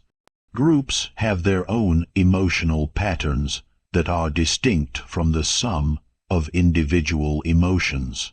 A team might have collective anxiety about an upcoming deadline, shared excitement about a new opportunity, or underlying resentment about a previous decision. These collective emotional states powerfully influence performance, decision-making, and collaboration, but most leaders are either unaware of them or don't know how to work with them effectively. Reading group emotional climates requires developing sensitivity to energy shifts, paying attention to what's not being said, noticing patterns in behavior and communication, and understanding how Historical events continue to influence current emotional dynamics. It means recognizing that logical discussions often mask underlying emotional concerns that need to be addressed before real progress can be made. The third pillar is motivational emotional intelligence. Different people are motivated by different emotional experiences, and effective leaders learn to connect tasks and goals to the specific emotional rewards that motivate each individual. Some people are motivated by achievement and recognition. Others are motivated by connection and belonging. Still, others are motivated by autonomy and mastery. Generic motivational approaches fail because they assume everyone is motivated by the same emotional rewards. Emotionally intelligent leaders take time to understand each person's unique motivational profile and find ways to connect their responsibilities to their core emotional drivers. This requires moving beyond surface-level motivational techniques to understanding people's deeper emotional needs and values. It means having conversations about what work feels meaningful, what types of recognition feel valuable, what kinds of challenges feel energizing rather than overwhelming, and what environmental factors support their best performance. The fourth pillar is influence through emotional alignment. The most persuasive leaders don't try to convince people through logical arguments alone. They understand that people make decisions emotionally and then use logic to justify those decisions. Effective influence requires connecting your vision and goals to people's existing emotional motivations and values. This means learning to frame opportunities, challenges, and requests in terms of the emotional outcomes that matter to your audience. If you're working with someone who values security, you emphasize how your proposal reduces risk and increases stability. If you're working with someone who values growth, you emphasize the learning and development opportunities. If you're working with someone who values impact, you emphasize the meaningful difference they can make. Emotional alignment also requires understanding and working with resistance. When people resist your leadership or ideas, the resistance is usually emotional, not logical. They may have concerns about their capability, fears about change, or values that feel threatened by what you're proposing. Addressing the emotional source of resistance is much more effective than trying to overcome it with more logical arguments. The fifth pillar is creating psychologically safe environments where people can perform at their highest level. Psychological safety is the feeling that you can be authentic, take risks, ask questions, and make mistakes without fear of negative consequences to your status or career. Research shows that psychological safety is the strongest predictor of team performance across all industries and contexts. Creating psychological safety requires emotional intelligence because it's fundamentally about managing the emotional climate of your team or organization. It means responding to mistakes with curiosity rather than criticism. It means encouraging questions and dissenting opinions rather than demanding conformity. It means supporting people through challenges rather than withdrawing support when they struggle. But creating psychological safety doesn't mean avoiding difficult conversations or lowering performance standards. It means having those conversations in ways that feel supportive rather than threatening, and maintaining high standards while providing the emotional support that helps people reach those standards. The sixth pillar is navigating organizational politics with emotional intelligence. Every organization has complex webs of relationships, competing interests, and informal power structures that operate largely through emotional dynamics. Leaders who try to navigate these dynamics through logic alone often find themselves isolated or ineffective. Emotionally intelligent leaders understand that organizational politics are fundamentally about human emotions: pride, fear, ambition, loyalty, resentment, and hope. They learn to read these emotional undercurrents and work with them skillfully rather than trying to ignore them or wish them away. This doesn't mean being manipulative or playing political games. It means understanding the emotional needs and concerns of different stakeholders and finding ways to address them while still achieving your organizational goals. It means building genuine relationships based on mutual respect and shared values, rather than trying to control outcomes through force or manipulation. The ultimate goal of emotionally intelligent leadership is creating environments where people consistently perform at their highest level because they feel emotionally supported, intellectually challenged, and personally valued. This creates sustainable high performance that doesn't depend on external pressure or artificial motivation.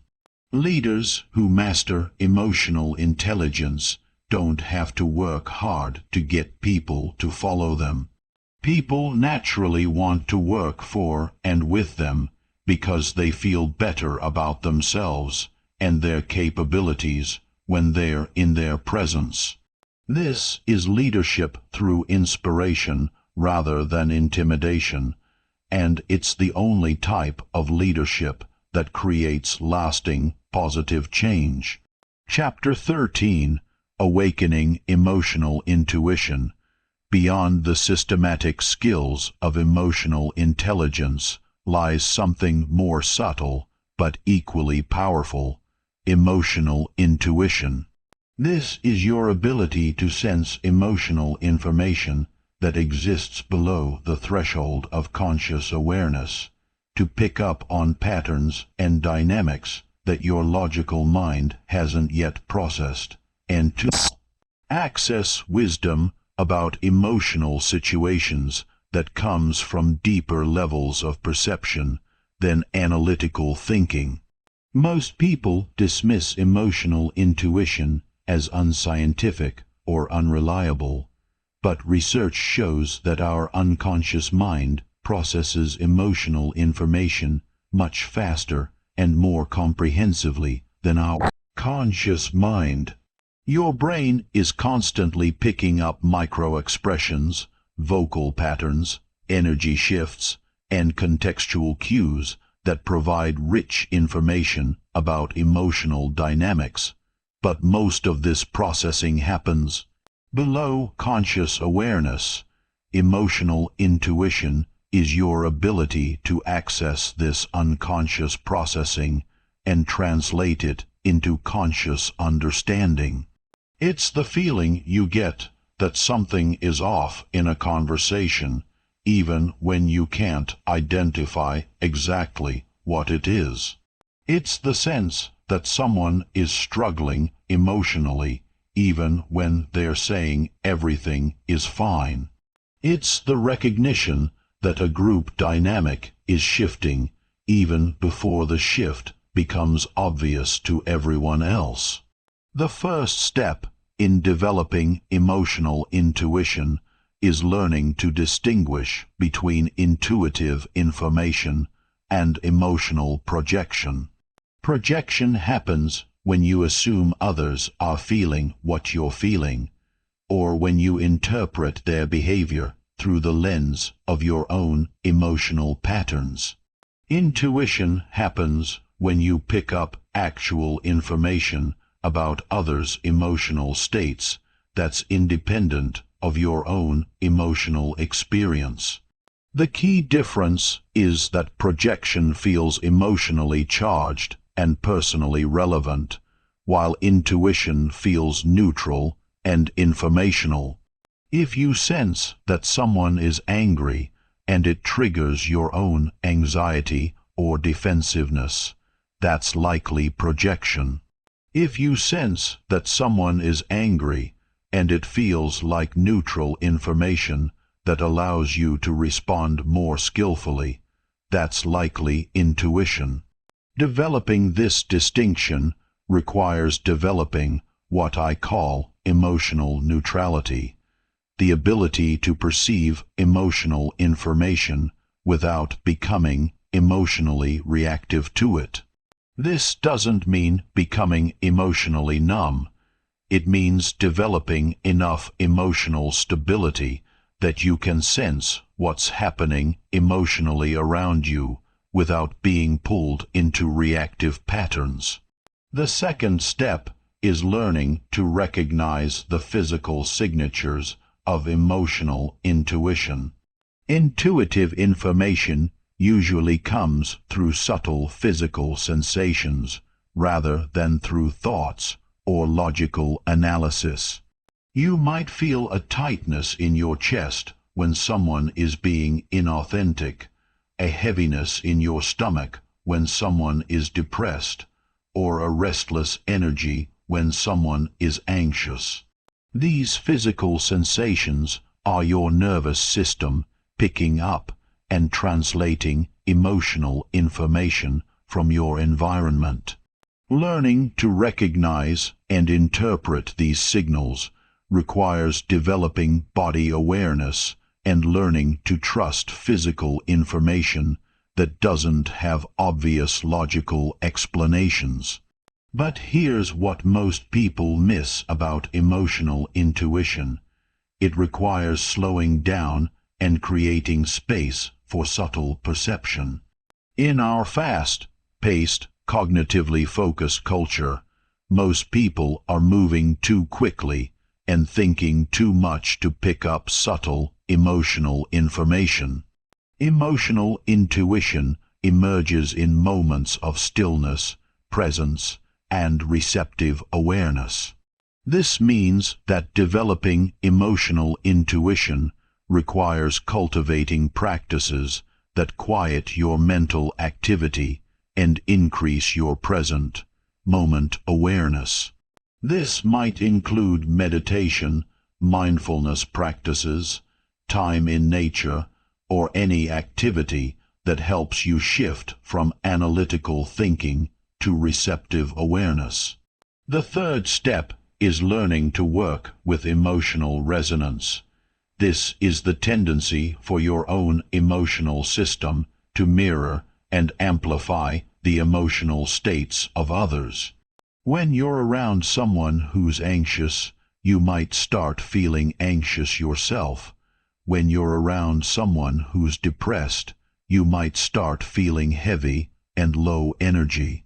Most people try to avoid emotional resonance because it can be uncomfortable, but it's actually one of your most powerful sources of emotional information.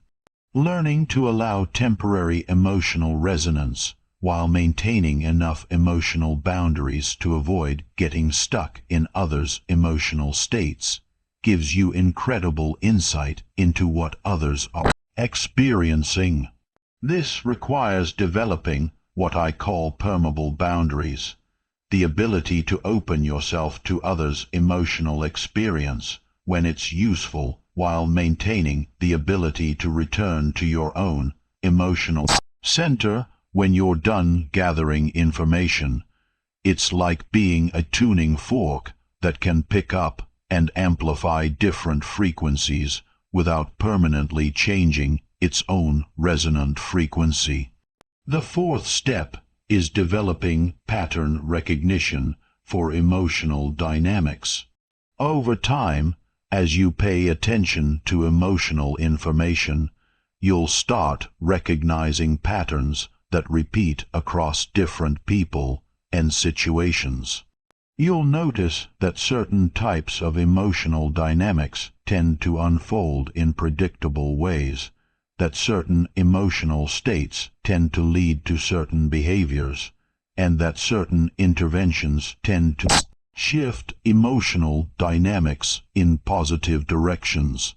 This pattern recognition allows you to respond more skillfully to emotional situations, because you can recognize what's happening and where it's likely to lead.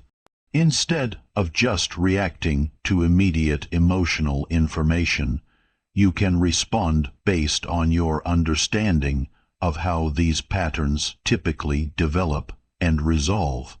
Advanced emotional intuition involves learning to sense the emotional potential in situations, not just what's happening emotionally now, but what could happen under different conditions.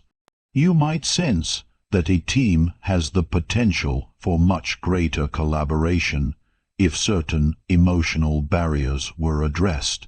You might recognize that a relationship could become much more intimate if both people felt safer being vulnerable.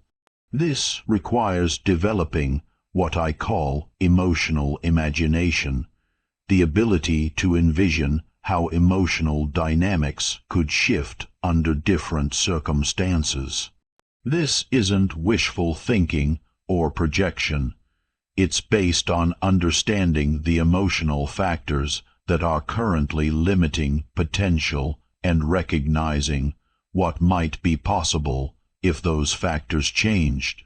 The ultimate goal of emotional intuition is not to become psychic or to read minds, but to develop such sensitivity to emotional information that you can navigate complex emotional situations with grace and effectiveness. It's about becoming someone who others feel understood by, who can sense what's needed in emotionally challenging moments, and who can help create emotional environments that bring out the best in everyone involved.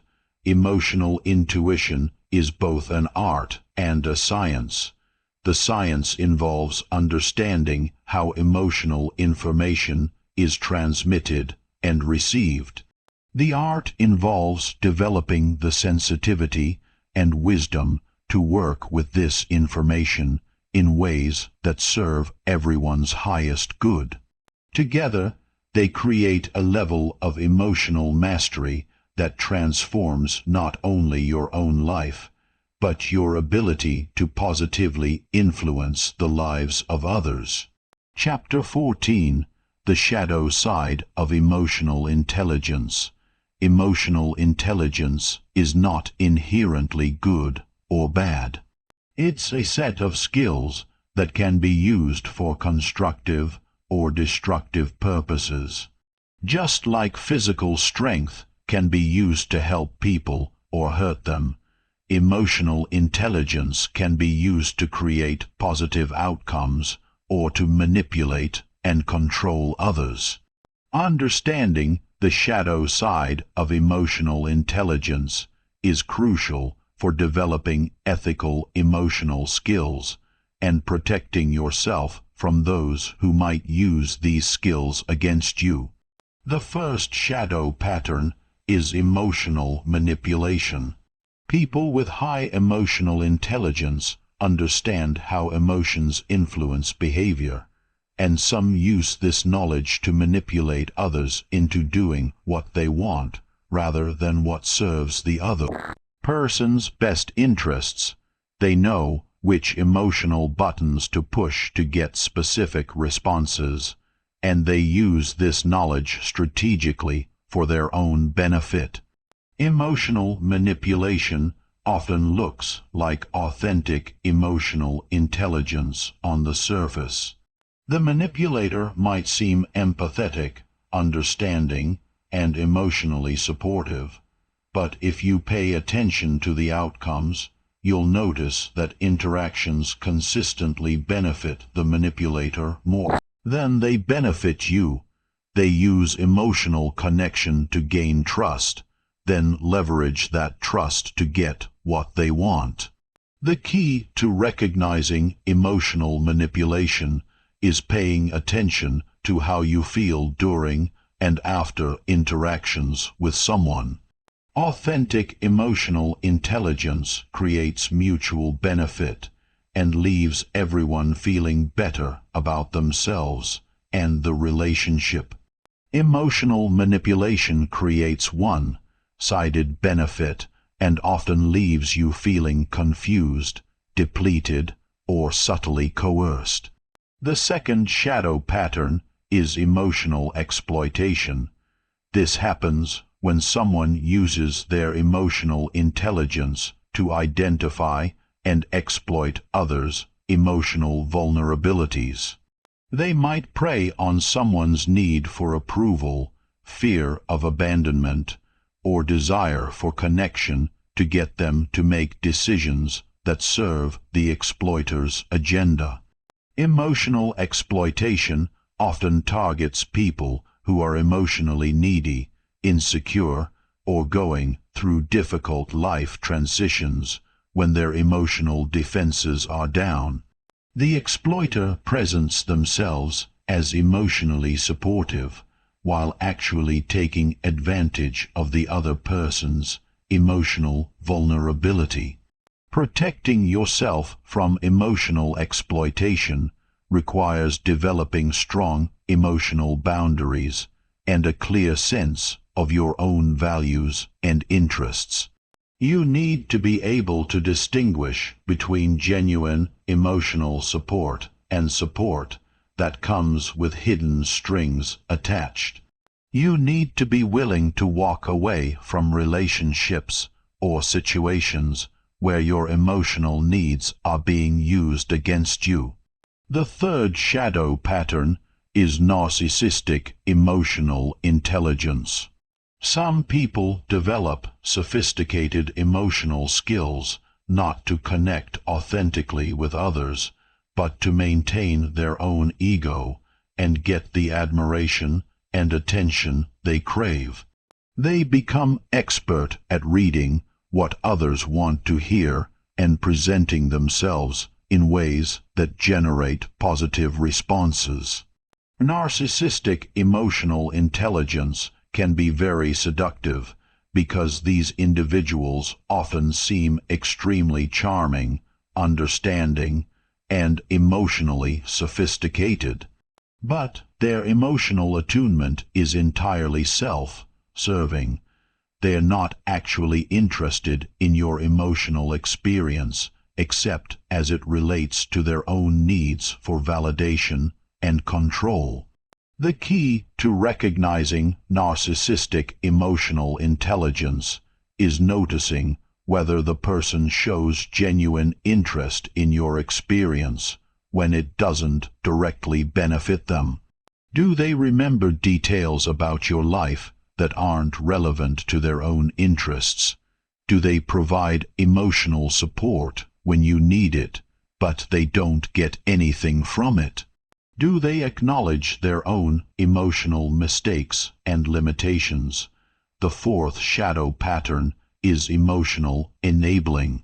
This happens when someone uses their emotional intelligence to help others avoid necessary growth and change. They might be so good at providing emotional comfort and support that they inadvertently prevent others from developing their own emotional skills and resilience. Emotional enabling often comes from good intentions, the desire to protect others from emotional pain. But it creates dependency relationships where the other person doesn't develop their own emotional intelligence because they rely on someone else to provide emotional regulation and support. The most common form of emotional enabling is rescuing others from the natural consequences of their emotional choices. Instead of allowing someone to learn from their emotional mistakes, the enabler swoops in to fix the situation or provide comfort that prevents learning from occurring. The fifth shadow pattern is emotional perfectionism. Some people become so focused on managing emotions correctly that they lose touch with the natural, messy, imperfect reality of human emotional experience. They try to control their own emotions and others' emotions to avoid any discomfort or conflict. Emotional perfectionism creates artificial, sterile relationships where genuine emotional expression is suppressed in favor of maintaining emotional harmony. It prevents the kind of authentic emotional exchanges that create real intimacy and connection. The antidote to emotional perfectionism is developing tolerance for emotional messiness and conflict. Real emotional intelligence includes the ability to navigate difficult emotions and challenging conversations, not just the ability to maintain artificial emotional peace. The sixth shadow pattern is emotional bypass. This happens when someone uses emotional intelligence concepts to avoid dealing with practical realities or taking necessary action. They might focus so much on processing emotions and creating emotional understanding that they never address the actual problems that need to be solved. Emotional bypass often looks like wisdom and emotional sophistication, but it's actually a form of avoidance. Instead of taking action to change problematic situations, the person endlessly processes the emotions around the situation without ever addressing the underlying causes. The key to avoiding emotional bypass is maintaining balance between emotional processing and practical action.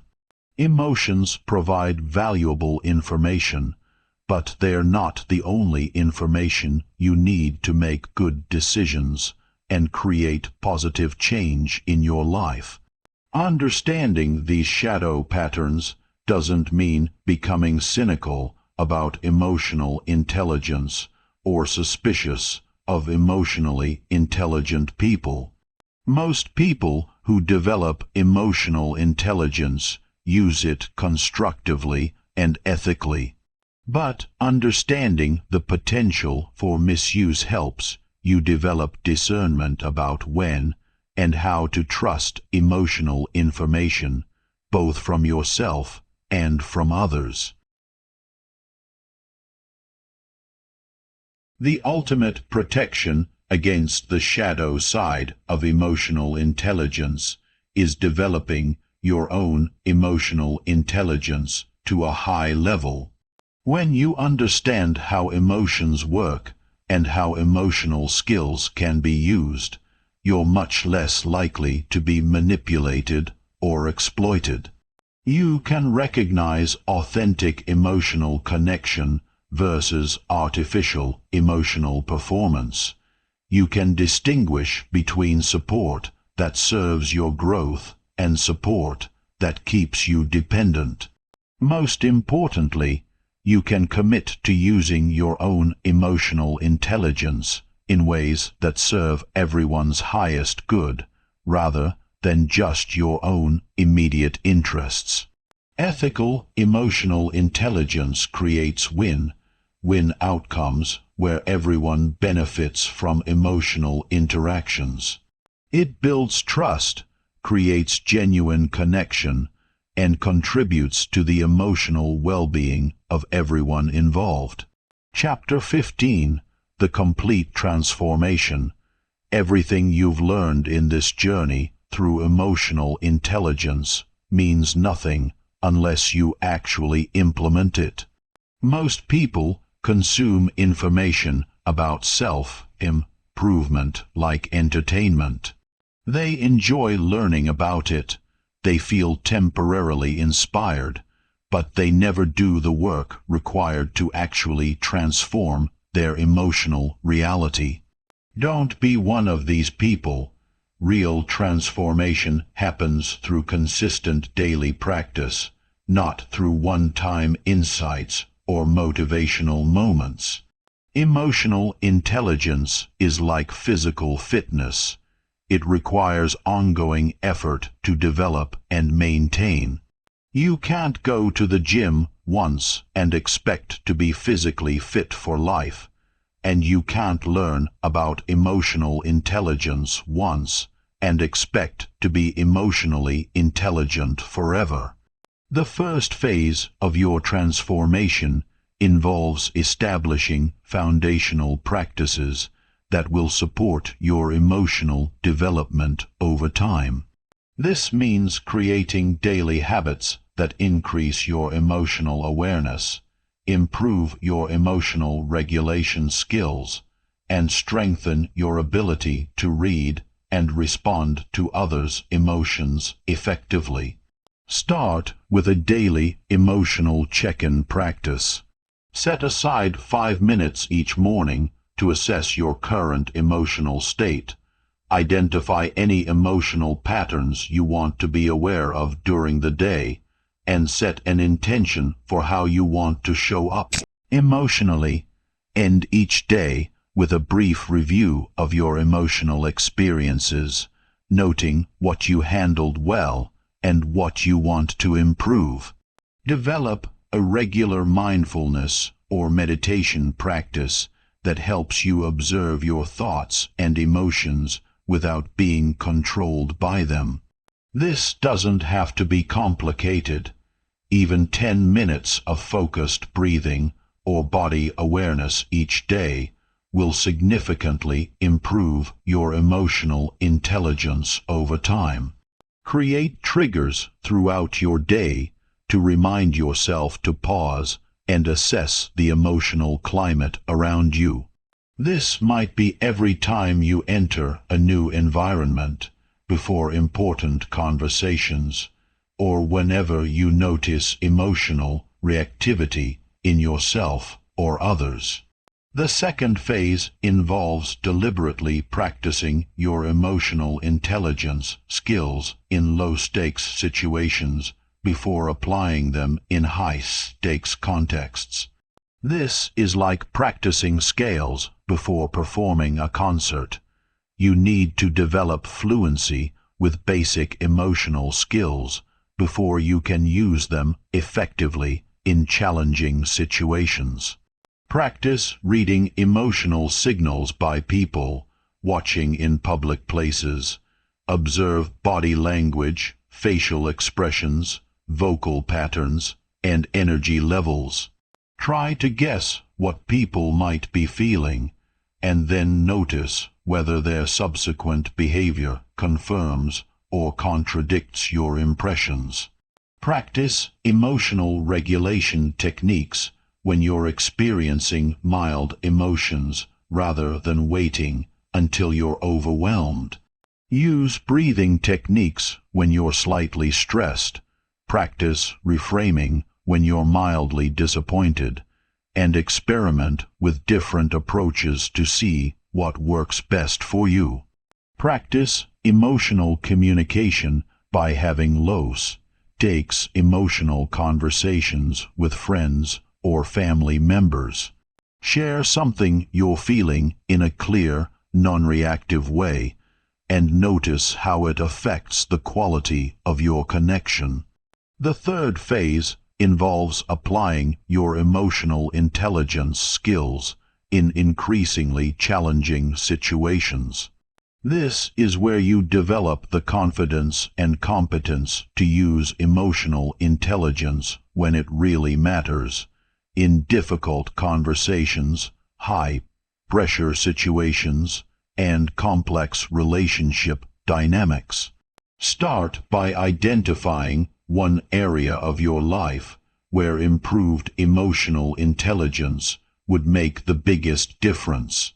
This might be a specific relationship, work situation, or personal challenge.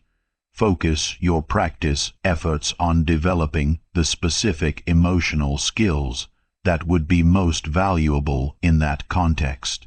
Gradually expand your practice to include more challenging situations and relationships. Each time you successfully apply emotional intelligence skills in a difficult situation, you build confidence in your ability to handle future challenges. The fourth phase involves teaching and mentoring others in emotional intelligence. This is not just about helping others. Teaching emotional intelligence to others dramatically accelerates your own development. When you have to explain these concepts and help others apply them, you deepen your own understanding and identify areas where you need continued growth. Look for opportunities to share what you've learned with people who are interested in developing their emotional intelligence. This might be formal teaching or mentoring, or it might be informal support and guidance for friends, family members, or colleagues. Remember that teaching emotional intelligence requires modeling it consistently. People learn more from watching how you handle emotional situations than from listening to what you say about emotions. Your behavior becomes your teaching, so make sure you're demonstrating the emotional skills you want others to develop. The fifth and final phase is integration, making emotional intelligence such a natural part of who you are that you don't have to think about it consciously. At this level, emotional intelligence becomes automatic. You naturally notice emotional dynamics, regulate your own emotions effectively, and respond to others in emotionally intelligent ways without having to consciously apply techniques. This level of integration takes years of consistent practice, but it's worth every moment of effort. When emotional intelligence becomes second nature, you operate from a completely different level of effectiveness in all areas of life. Your relationships become deeper and more satisfying. Your work becomes more impactful and fulfilling. Your personal resilience becomes unshakable, but integration doesn't mean you stop growing. Even master-level emotional intelligence can be refined and deepened throughout your lifetime. There are always new emotional challenges that will stretch your capabilities, new relationships that will require different emotional skills, and new levels of emotional wisdom to discover. The journey of emotional intelligence is not a destination you reach. It's a way of life you choose. Every day, you get to decide whether you'll operate from emotional unconsciousness or emotional wisdom. Every interaction is an opportunity to practice emotional intelligence. Every challenge is a chance to deepen your emotional capabilities. Most people will never take this journey. They'll continue living as prisoners of their unconscious emotional patterns, wondering why they can't create the life and relationships they want. But you have the knowledge and tools to choose a different path. The question is, Will you actually use them? Will you do the daily work required to transform your emotional reality? Will you persist through the inevitable challenges and setbacks that come with any significant change? Will you commit to becoming the emotionally intelligent person you're capable of being? Your emotional intelligence doesn't just affect you. It affects everyone whose life you touch. When you develop emotional wisdom, you become a source of emotional stability and growth for others. You help create emotional environments where people can thrive. You model what's possible when someone commits to emotional mastery. This is bigger than personal development. This is about contributing to a more emotionally intelligent world where people understand themselves and each other more deeply, where conflicts are resolved through emotional wisdom rather than emotional reactivity, and where human potential can be fully realized. The transformation starts now. Not tomorrow, not next week, not when you have more time or motivation. Now, your emotionally intelligent life is waiting for you to claim it.